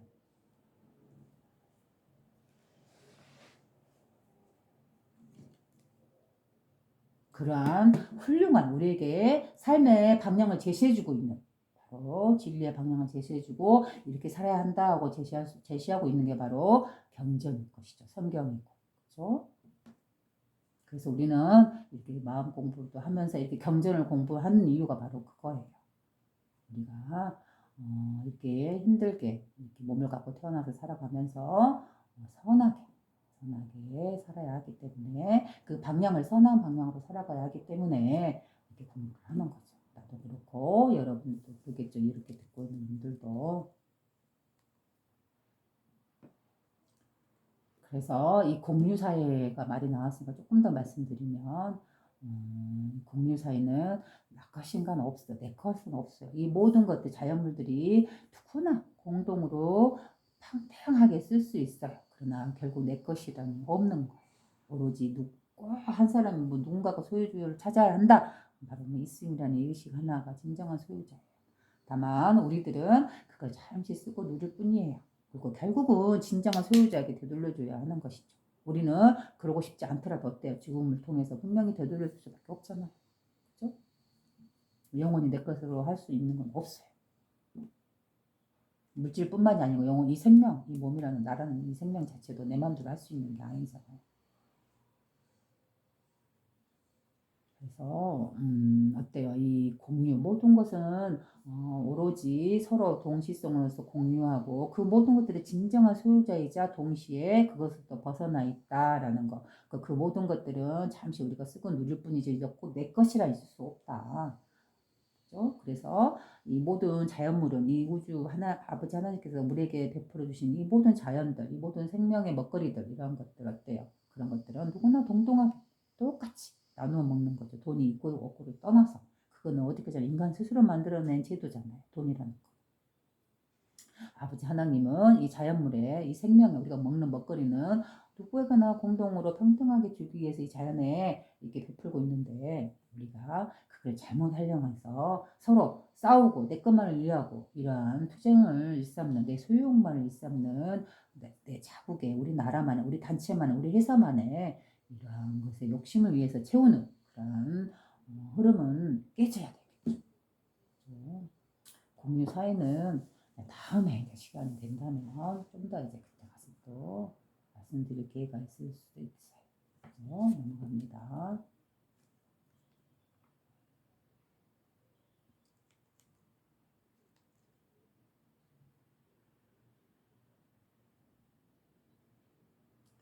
도마복음 29장 예수께서 가라사대 육신이 영혼으로 인하여 존재케 되었다면 그것은 기적이로다.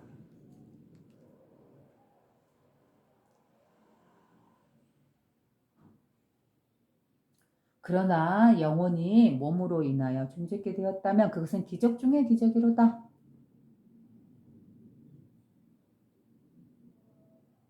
그러나 진실로 나는 어떻게 이토록 위대한 부유함이 이토록 빈곤함 속에 거하게 되었는지 불가사의하게 생각하노라.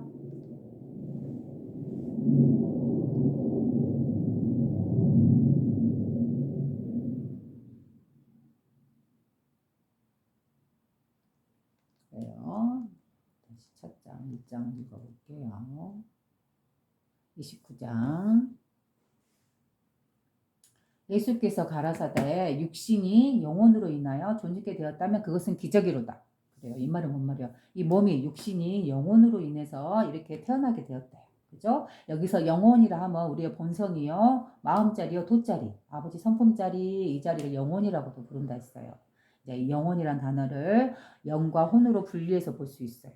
근데 영은 성스러운 성령이에요. 그죠? 때묻지 않은 어떠한 때도 묻지 않은 아버지 성품의 자리, 성령 자리. 성스러운 영자리. 근데 영에서 태어난 우리 개체의 몸을 갖고 태어난 이런 존재들, 이런 성령이 우리 몸 안에 들어온 걸 혼이라고 해요. 혼. 그렇죠? 그래서 우리는 영혼 하면은 우리의 정신, 내 몸을 이끌어가는 마음을 영혼이라고도 표현하지만 또 이렇게 본성자리를 영혼이라고도 표현하고 좀 더 세세하게 말하다 보면 영이라고도 표현하는 거예요. 영, 아버지 자리, 근원자리, 때묻지 않는 청정한 자리. 거기에서 태어난 우리 그 영의 성품, 아버지 성품을 갖고 태어난 존재를 우리 몸 안에 들어온 거를 혼이라고 해요. 그래서 영혼을 붙여서 말을 하는 거죠. 그래서 이 육신이 영혼으로 인하여 존재케 되었다면 그것은 기적이다. 바로 우리가 태어나는 모습을 말씀하시는 거죠.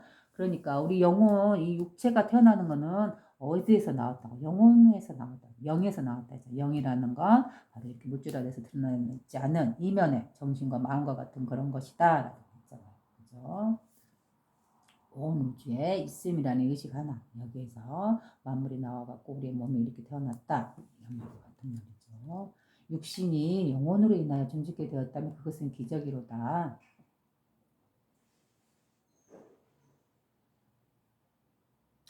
그러나 영혼이 몸으로 인하여 존재케 되었다면 그것은 기적 중의 기적이로다.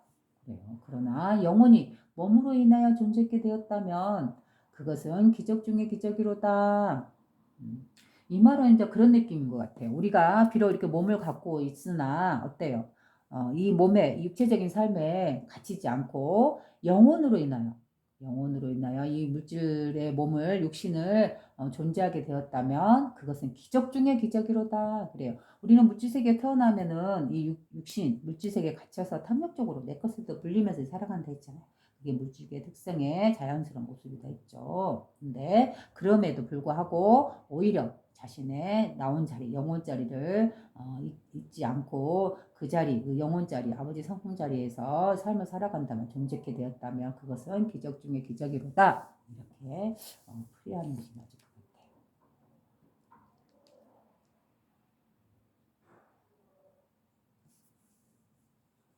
그러나 진실로 나는 어떻게 이토록 위대한 부유함이 이토록 빈곤함 속에 거하게 되었는지 불가사하게 생각하노라. 여기서 비유됐죠. 두 가지로. 뭐 이토록 부유함과 이토록 빈곤함. 그렇죠? 이토록 부유함이라는 건 뭐예요? 자신의 본성, 아버지 성품자리를 말하는 거예요. 왜 부유하다고 했을까요? 그 성품자리 하나에서 만물이 태어났잖아요. 그 모든 것들을 소유한 진정한 주인공, 진짜 부유한 자. 그죠?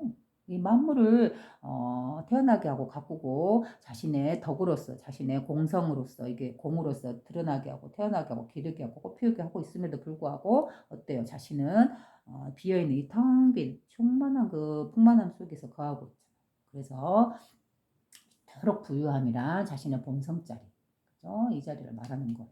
우리는 있음이라는 의식 하나에 머물러 있을 때에는 어때요? 그 모든 조건은 아무런 의미가 없어요. 바로 자기 삶에서 내가 원하는 그 모든 조건들에서 벗어나 있기 때문에 내가 그 조건을, 내가 원하던 목표를 이루었던 이루지 않았던, 그렇죠? 그거는 두 번째 문제에 두고 오로지 있음이라는 이 마음 하나, 정신 하나, 나의 본성 하나를 회복해서 청정하게 살면서 내가 살아가고 있다면 두 번째인 그 있음과 없음에 내가 원하던 목적이나 물질이나 이런 것들이 있든 없든 그거는 나의 행복을 좌지우지할 수 없어요. 내가 첫 번째 순위를 어디에 두고 있느냐에 딸려 있는 거죠. 나는 이 첫 번째 의식, 이 있음이라는 이 존재 의식, 이 정신, 이 마음에서 충분히 자유롭고 소소한 행복에서 즐겁고 내가 이미 갖고 있는 작은 것 안에서도 내가 이미 갖고 있는 것 안에서도 내가 충분히 행복하다면 이 물질이 있고 없으면 나한테 더 이상 영향을 주지 않겠죠. 그러나 어때요? 어떤 사람은 또 반대로 이 뭐지 물질 세계 내가 원하는 거 목적 목표 이게 이루어지면 나는 그래야지만 행복하다 하는 사람은 어때요? 이걸 이루지 못했을 때는 영원히 빈곤한 삶을 그 불만의 삶을 살아가겠죠. 스트레스 삶을. 그러니까 자기가 자신의 삶에서 1순위를 어디에다 둘 것인가에 딸린 거죠. 정말 자기가 마음의 휴식을 취하고 행복을 취하고 소소한 행복을 누리면서 살아가고 싶다 하면 그 1순위를 외부의 어떤 조건이나 물질이나 어떤 목표가 아니라 그건 두 번째. 두 번째는 놓고 이룰 수도 있고 못 이룰 수도 있고 그러나 이거는 나에게 어떠한 나의 삶에 영향 주지 않는다라고 내려놓을 줄 알고 첫 번째 정말 중요하게 여기는 건 바로 나의 마음, 그죠? 나의 안식, 나의 휴식, 그죠? 이런 즐거움, 소소한 것에서 쉬면서 자신의 삶을 즐기면서 살아갈 수 있는 이런 여유로움 같은, 그죠? 이게 바로 진정 위대한 부유함이라고 말씀하신 거예요. 진정한 부유라는 건 바로 이러한 거예요. 그죠? 내가 이루고자 하는 그 목표를 물질적인 것들 어떤 성취를 이루었을 때만 부유다라고 보기보다는 예수님은 이건 두 번째고 두 번째고 진정한 부유함 위대한 부유함은 자신의 본성 안에서 풍만하게 살아가는 것 물질의 있고 없음을 떠나서 스스로 만족하면서 살아가는 것 이게 정말로 위대한 부유함이라고 보는 거예요. 자신의 본성이죠.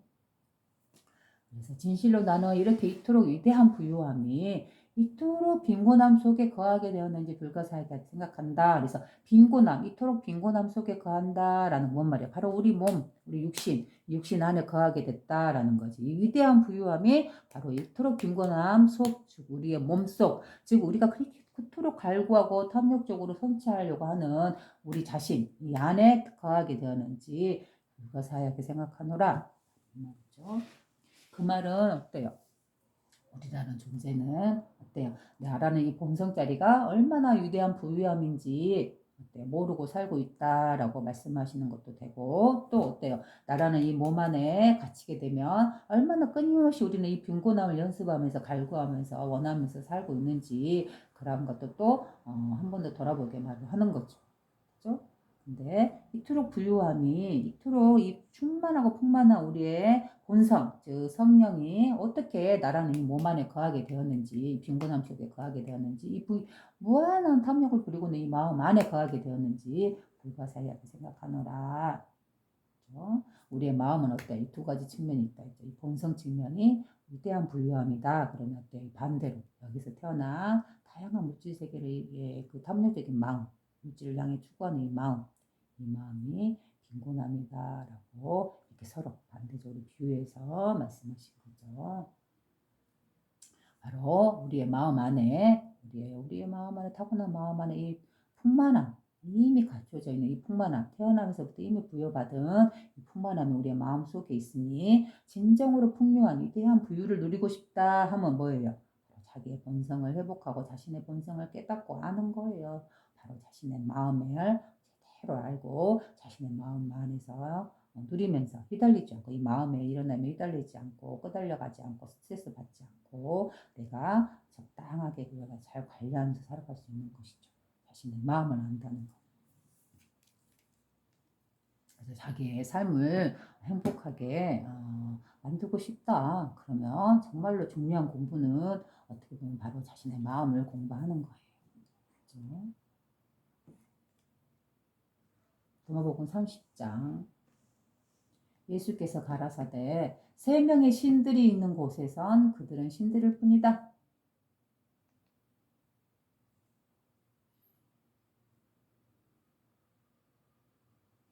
두 명이나 한 명이 있는 곳에선 나는 그 한 명과 함께 하노라.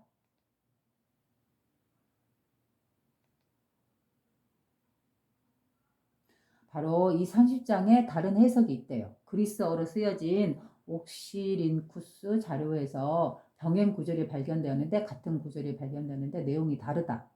거기서는 이렇게 나왔다. 예수께서 말씀하셨다. 그곳에 세 명이 있으면 그곳에는 빨리 좀 나왔어요.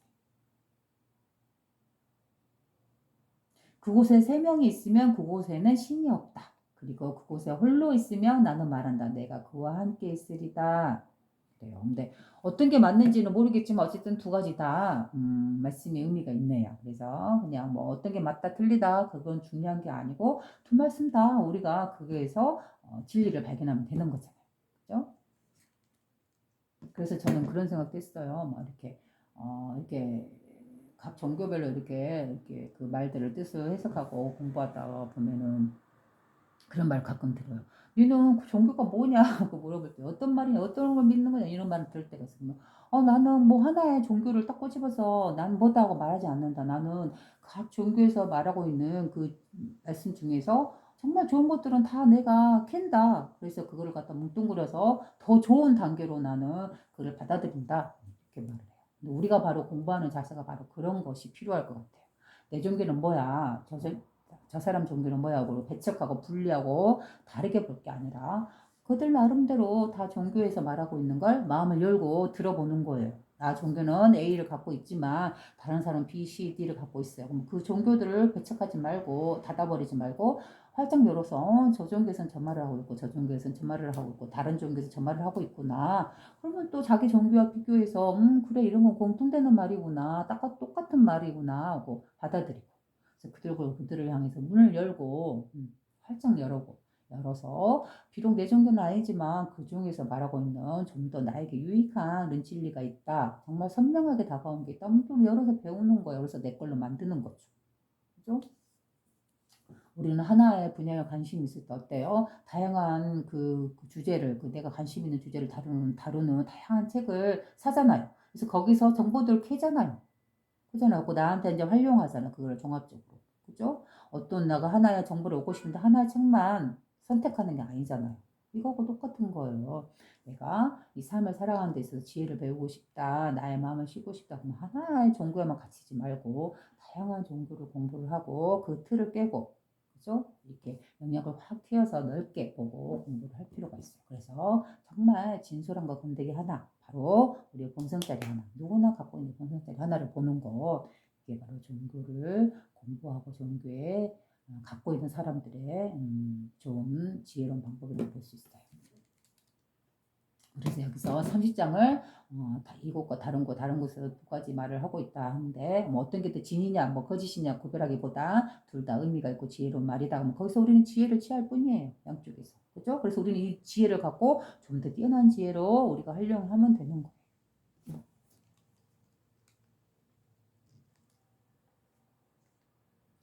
예수께서 가라사대 세 명의 신들이 있는 곳에선 그들은 신들일 뿐이다. 그래요. 저도 다 몰라요. 그죠? 그 시대에 살아보지도 않았고 또 나가마디 문서 자체가 세세하게 있는 것도 아니고 누락되고 없어진 부분도 많고 단지 이제 의지하고 있는 거 어디를 의지해서 해석하고 있냐? 바로 이 깨달음 하나, 본성짜리 하나를 의지해서 말을 하는 거죠. 왜? 바로 이 말씀을 하신 예수님이나 바로 우리나 똑같이 이 마음 하나를 써서 살아가고 있기 때문에 이 마음, 이 진리를 근본으로 해서 근거로 해서 저 말들을 해석하고 말하는 거죠. 단 어때요? 그 사람 예수님의 마음 안에 나는 100% 될 수가 없기 때문에 나는 예수님 될 수 없기 때문에 나라는 인간의 색깔과 향기로서 재해석하는 것이죠. 최대한 이 진리에 예수님의 마음에 가깝게.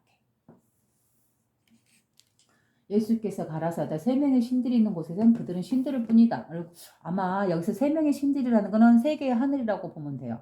우리의 그 불교에서 보면은 가장 위에 하늘이 있다. 그럼 그 밑에 하늘, 밑에 하늘이라고 다양한 하늘을 이렇게 층층층층 이렇게 분류해 놨잖아요. 그죠? 이거는 어디까지나 뭐 이렇게 진짜로 이런 하늘이 있다라고 해석해서는 좀 그렇겠죠. 바로 글자 그대로 해석하기보다는 어때요? 이 하늘이라는 곳은 어때요? 다른 데서 아무것도 없어요. 바로 우리 지구도 하늘이에요. 하늘색이에요. 왜? 우주를 봐보세요. 우주를 펼쳐서 보면은 이 지구라는 우리는 행성이 있으면 그 행성 주변이 다 하늘이에요. 그죠? 바로 우리가 여기 지구에서 이렇게 서서 이렇게 올려다보면 바로 위에가 하늘이잖아요. 그죠? 그렇게 치면은 모든 곳곳에 행성이 생명들이 살 수 있는 그 모든 세계가 바로 그들이 바라보는 위에 하늘이 바로 하늘인 거죠. 바로 이 불교에서 말하는 그 층층층의 다양한 하늘도 바로 이렇게 해석될 수 있어요. 실제로 이런 세계가 막 신들이 사는 세계가 있다 그렇게 막 뭐라 해야 될까 상상 속에 해석하기보다는 차라리 현실적으로 우리가 우주를 보면 어때요? 생명이 살 수 있는 그런 행성이 지구만 있다라고 본다면 이 우주는 너무 낭비적이다라고 한 말이 있잖아요. 누가 말했는지 모르겠는데 생각나네요. 바로 그와 같이 만약에 다양한 하늘세계가 있다 한다는 말은 뭐예요? 바로 우리 지구와 같은 생명이 사는 그런 별들이 우리가 사는 영역 외에 다른 영역에 드러나지 않는 영역이 또 있다. 다양한 세계가 바로 그들이 보는 세계가 바로 또 다른 하늘이다. 이런 걸 좀 구별해서 어떤 천, 하늘천하고 이렇게 구별했다고 보는 게 오히려 더 현실적이고 객관적이에요. 그죠? 그래서 여기서 세 명의 신들이 있는 곳에선 그들은 신들일 뿐이다라는 말은 여기서 신이라는 거는 뭐냐면 바로 우리 신의 성품, 바로 우리가 본성자리를 말하는 거예요. 제가 이 본성자리에서 이 단계를 조금 이렇게 세분해서 층층층에서 아래로 점점 내려와서 물질세계가 되었다라고 제가 말했잖아요. 그래서 아버지 성품자리가 이 부동의 청정자리가 맨 윗자리다면 그 밑에서 태어난 게 바로 여성성의 아버지 하나님의 여성성이 태어났고 바로 만물을 낳고 기르는 그 여성성 이게 바로 두 번째 하늘이라고 볼 수 있는 거죠. 그죠? 그러니까 첫 번째 하늘 이게 두 번째 하늘 그러면 어때요? 이 어머니 성품에서 만물이 태어났잖아요. 물질 세계가 세 번째 세계라고 볼 수 있는 거죠. 그죠? 바로 이 우리가 살고 있는 이 세계를 부동의 청정의 아버지 성품짜리 근원짜리 하나의 세계 그 밑에 만물을 낳고 기르는 어머니 성품의 자리, 그 다음에 그 성품 밑에서 만물이 태어난 생명의 자리, 물질세계의 자리 이렇게 세 개로 나누어지죠. 이와 마찬가지로 여기서도 세 명의 신들이 있는 곳에서 그들은 신들일 뿐이다 라고 했을 때 이런 개념으로 해석할 수 있어요. 그래서 여기서는 신이다 하면 드러난 물질세계, 이 물질세계보다는 드러나지 않는 이면에 신의 성품자리, 있음의 자리 이 자리 또한 층계로 나누어져 있어요. 간혹 나그아마드 경전에 보면 문서 이런 내용들 보면 이 하늘 세계를 층층층해서 나누어서 이야기를 할 뿐이에요. 그러한 세계가 실제로 있다기보다는 해석과 언어와 개념과 틀로서 설명하기 위해서 나온 게 바로 세 명의 신들이죠. 그죠? 우리 세계도 보면은 천부경 우리나라 경전 대종교인가요? 거기서 사용하는 천부경에서도 대중교구에서 사용한 건지는 모르겠네요. 정확히. 어쨌든 천부경에서 보면 우리나라 고대 경전에 보면 어때요? 이게 3이라는 숫자가 나오잖아요. 그죠?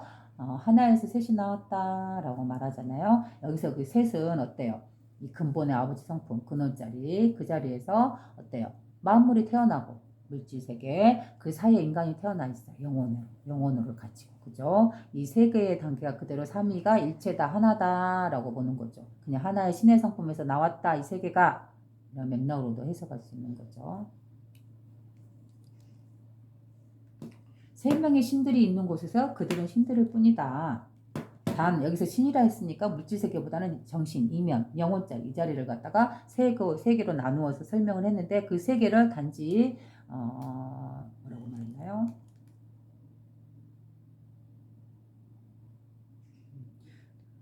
세 명의 신들이 있는 곳에선 그들은 신들일 뿐이다. 말 그대로 신일 뿐이잖아요. 왜 물질세계가 아닌 드러나지 않는 이면의 정신의 영혼의 자리이기 때문에 그 자리를 세 개로 나누는 것 뿐이죠. 개념과 틀을 가지고.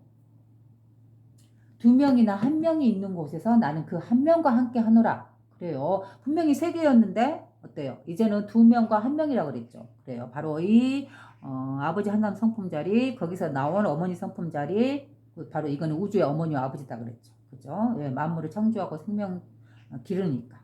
그죠? 우주 아버지의 근원의 성품, 움직이지 않는 부동의 성품, 그 자리 아버지 성품 자리요. 여기서 나온 여성성. 바로 이건 바로 우주의 어머니라 했잖아요. 왜? 만물을 낳고 기르니까.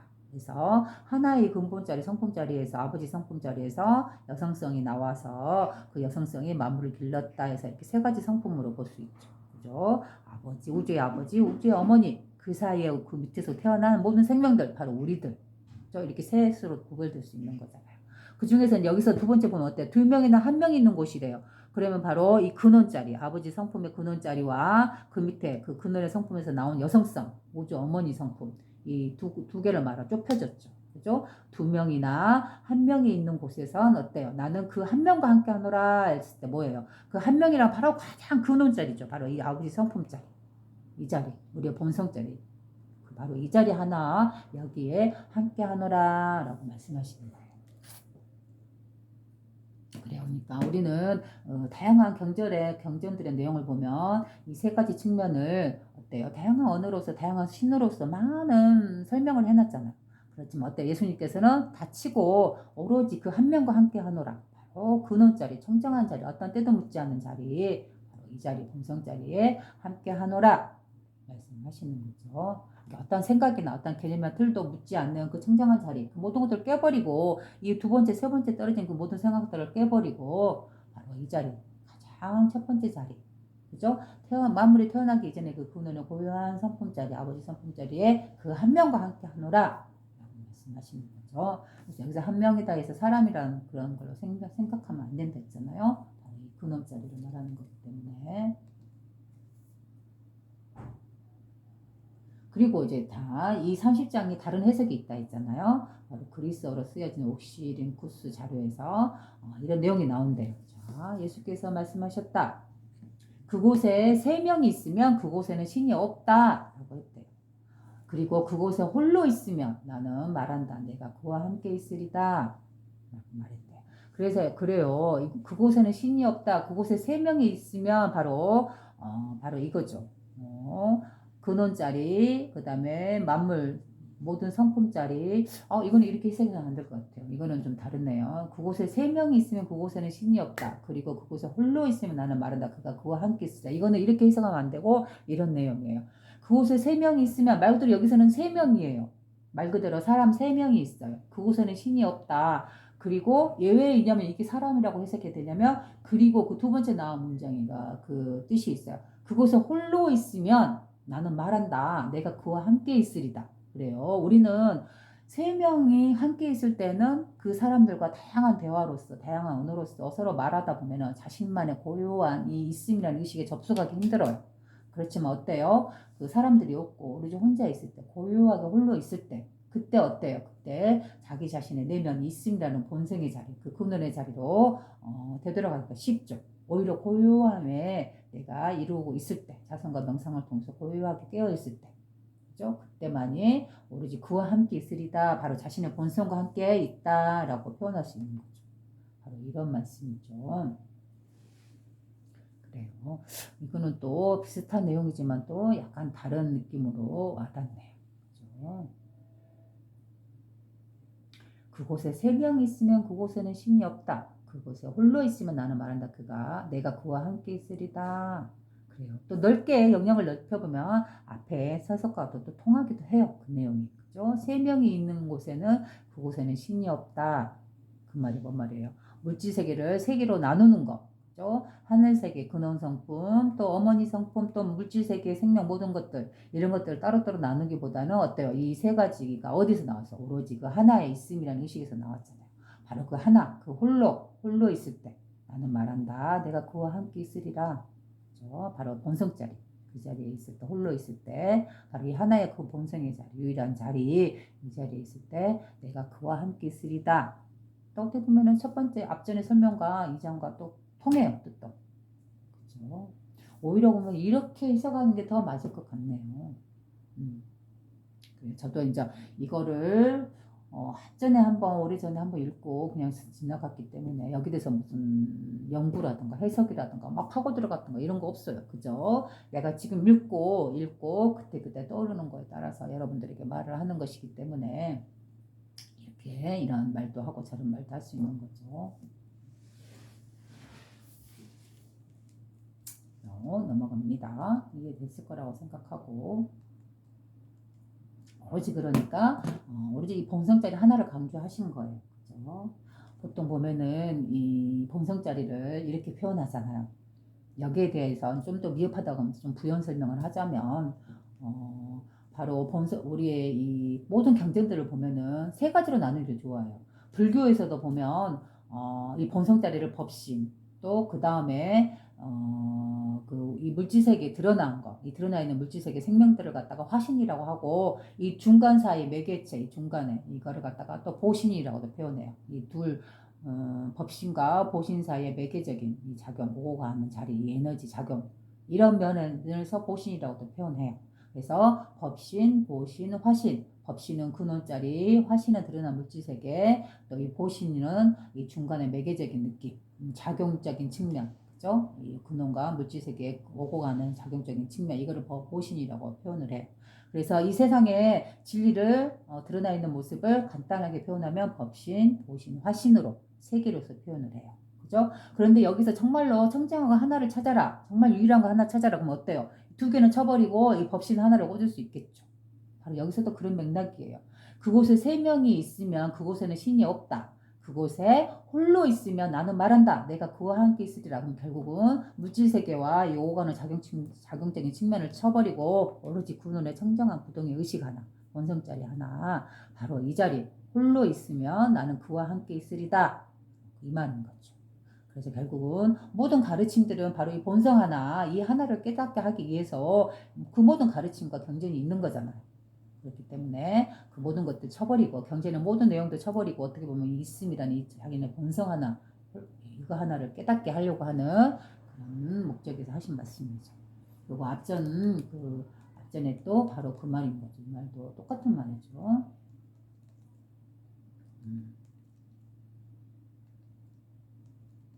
그런 맥락으로 보시면 이 말도 똑같은 말이에요. 예수께서 가라았을 때 세 명의 신들이 있는 곳에 그곳에는 그들은 신들일 뿐이다. 그 다음에 뭐라고 하셨냐면요.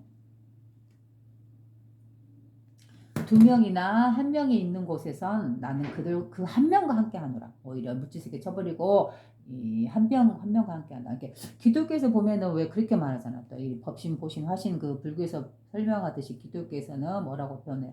성부, 성모, 그 다음에 성자라고 표현하잖아요. 그죠? 성부는 아버지 성품 자리. 그 다음에 성모는 아버지 그 성품의 여성성. 그걸 성모라고 하고 또 거기서 태어난 모든 생명들 예수님과 같이 또 우리들과 같이 이러한 분을 성자라고 표현을 하죠. 그래서 이거는 일체다, 삼위일체다라고 해요. 물론 이건 저의 해석입니다. 우리 기독교에서 많은 가르침을 펴시는 분들이 말씀하시는 성부, 성모, 성자의 그 가르침에 분명히 그들만의 말씀도 맞고 또 그 뜻도 존중합니다. 그런데 이제 제가 저만의 해석으로서 말씀드린다면 바로 삼위일체에서 성부는 우리의 근원성품, 아버지 성품 자리고, 성모는 보통 기독교에서는 또 이렇게 말씀드리잖아요. 그 예수님을 낳으신 성모 마리아, 그렇게 말씀하기도 해요. 근데 저는 어디까든 이 본성 측면에서 저만의 해석으로 보면 성모 마리아다 하면 분명 예수님을 낳아주신 성모 마리아님도 계시고, 또 이제 제가 해석하는 성모 마리아란 바로 아버지의 근원의 성품의 여성성이에요. 같은 신인데 똑같은 신의 성품인데 여성성을 표현하는 거예요. 왜 여성성이냐? 만물을 낳고 기르는 이 어머니와 같은 성품이 있기 때문에. 그렇기 때문에 여성성, 신의 성품의 본성의 여성성을 표현한 게 바로 성모예요. 그죠? 성부, 성모, 그 다음에 성자. 바로 우리 같은 생명들, 이러한 자녀들은 예수님 어디서 나왔어요? 바로 이 성부와 성모에 의해서 태어난 거죠. 그죠? 바로 이 세 개 중에서도 쳐버리고 두 개를 치고 오로지 하나를 한 명과 함께 한다. 뭐와? 바로 그 눈의 본성자리. 바로 이 아버지 성품, 하나의 성품자리. 여기에 함께 하노라. 모든 가르침을 펴는 사람들은 어때요? 마음을 가르치는 분들은, 진리를 가르치는 분들은 모든 걸 쳐요. 모든 신이라 하지라도, 아무리 위대한 걸 하지라도 쳐버리고 오로지 그 눈의 청정한 성품 하나, 어떤 때도 묻지 않는 인간의, 그죠? 이 자리 하나만 강조하잖아. 유일하게 이 자리 하나만 강조하잖아요. 바로 그러한 맥락으로 이걸 보시면 될 것 같아요. 이 장은.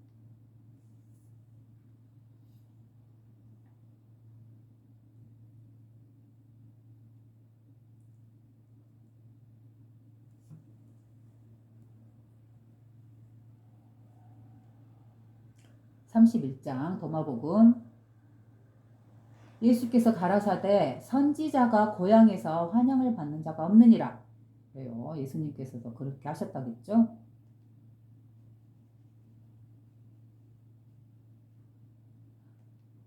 의사는 그 의사를 아는 자들을 고치지 아니한다. 같은 말이죠.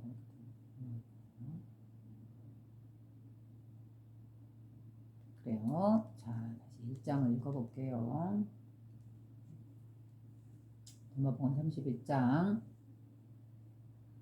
예수께서 가라사대 선지자가 고향에서 환영을 받는 자가 없느니라. 여기서 선지자랑 어때요? 예수님을 말씀하시는 거죠. 자기 자신을.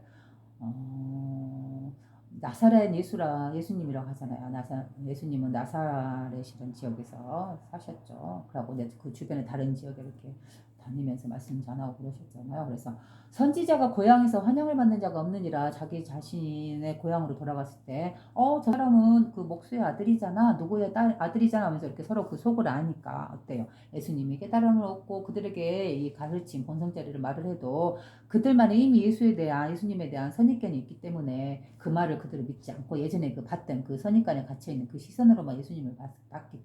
그러니까 그의 말이 신빙성이 없는 거겠죠. 그죠? 그렇기 때문에 이런 말씀을 하신 것 같아요. 선지자가 고향에서 환영을 받는 자가 없느니라.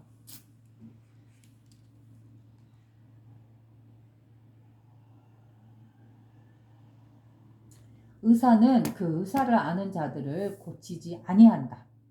여기서 의사란 뭐예요?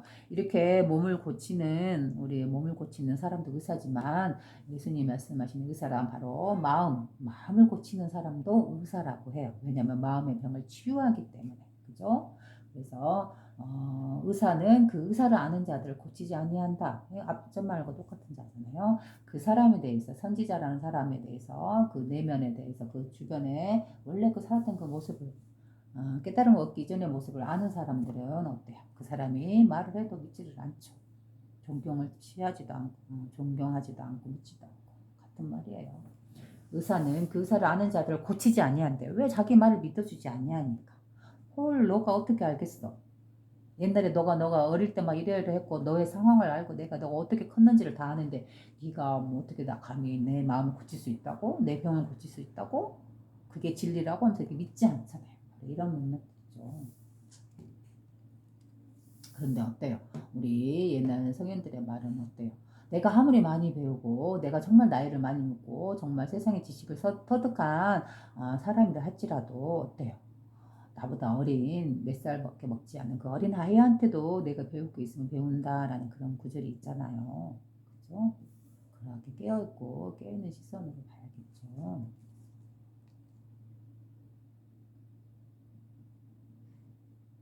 내가 배울 수 있는 사람이 있다면 네. 자, 모든 걸 내려놓고 그렇게 배워야 되는 그런 게 있겠죠. 의사는 그 의사를 아는 자들을 고치지 아니한다. 왜요? 믿지 않기 때문에. 그 말을 예수님의 그 수많은 기적들 있잖아요. 가끔 가다 보면 그 수많은 기적들이 있는데 그러한 기적들의 내용을 보면 어때요? 그 몸이 아픈 사람이 예수님에게 가서 고쳐달라고 하면 어때요? 너의 믿음대로 될 것이다 라고 그러잖아요. 그죠? 여기서 너의 믿음이라는 건 뭐예요? 바로 그거죠. 예수님께서 하신 말씀에 대한 믿음. 그죠? 자기 번성에 대한 믿음. 거기다 믿음이 자기가 믿는 만큼 이루어질 것이다 라고 말씀하시고 그러면 자신이 정말 아팠던 사람이 치유가 되었다 하면 어때요? 예수님의 말씀과 그 위대한 힘도 있을 수 있죠. 그렇죠? 근데 정말로 그 사람 아픈 사람한테 영향력 힘을 발휘했던 건 바로 그 자신 그 사람의 믿음이었던 거겠죠. 예수님 말씀대로 그렇게 되리라 그 믿음이 자신의 마음이고 자신의 마음이 곧 이 몸을 변화를 시켜준 거겠죠. 그렇죠? 그러면 조금 있다가 좀 쉬었다가 또 이어서 하겠습니다.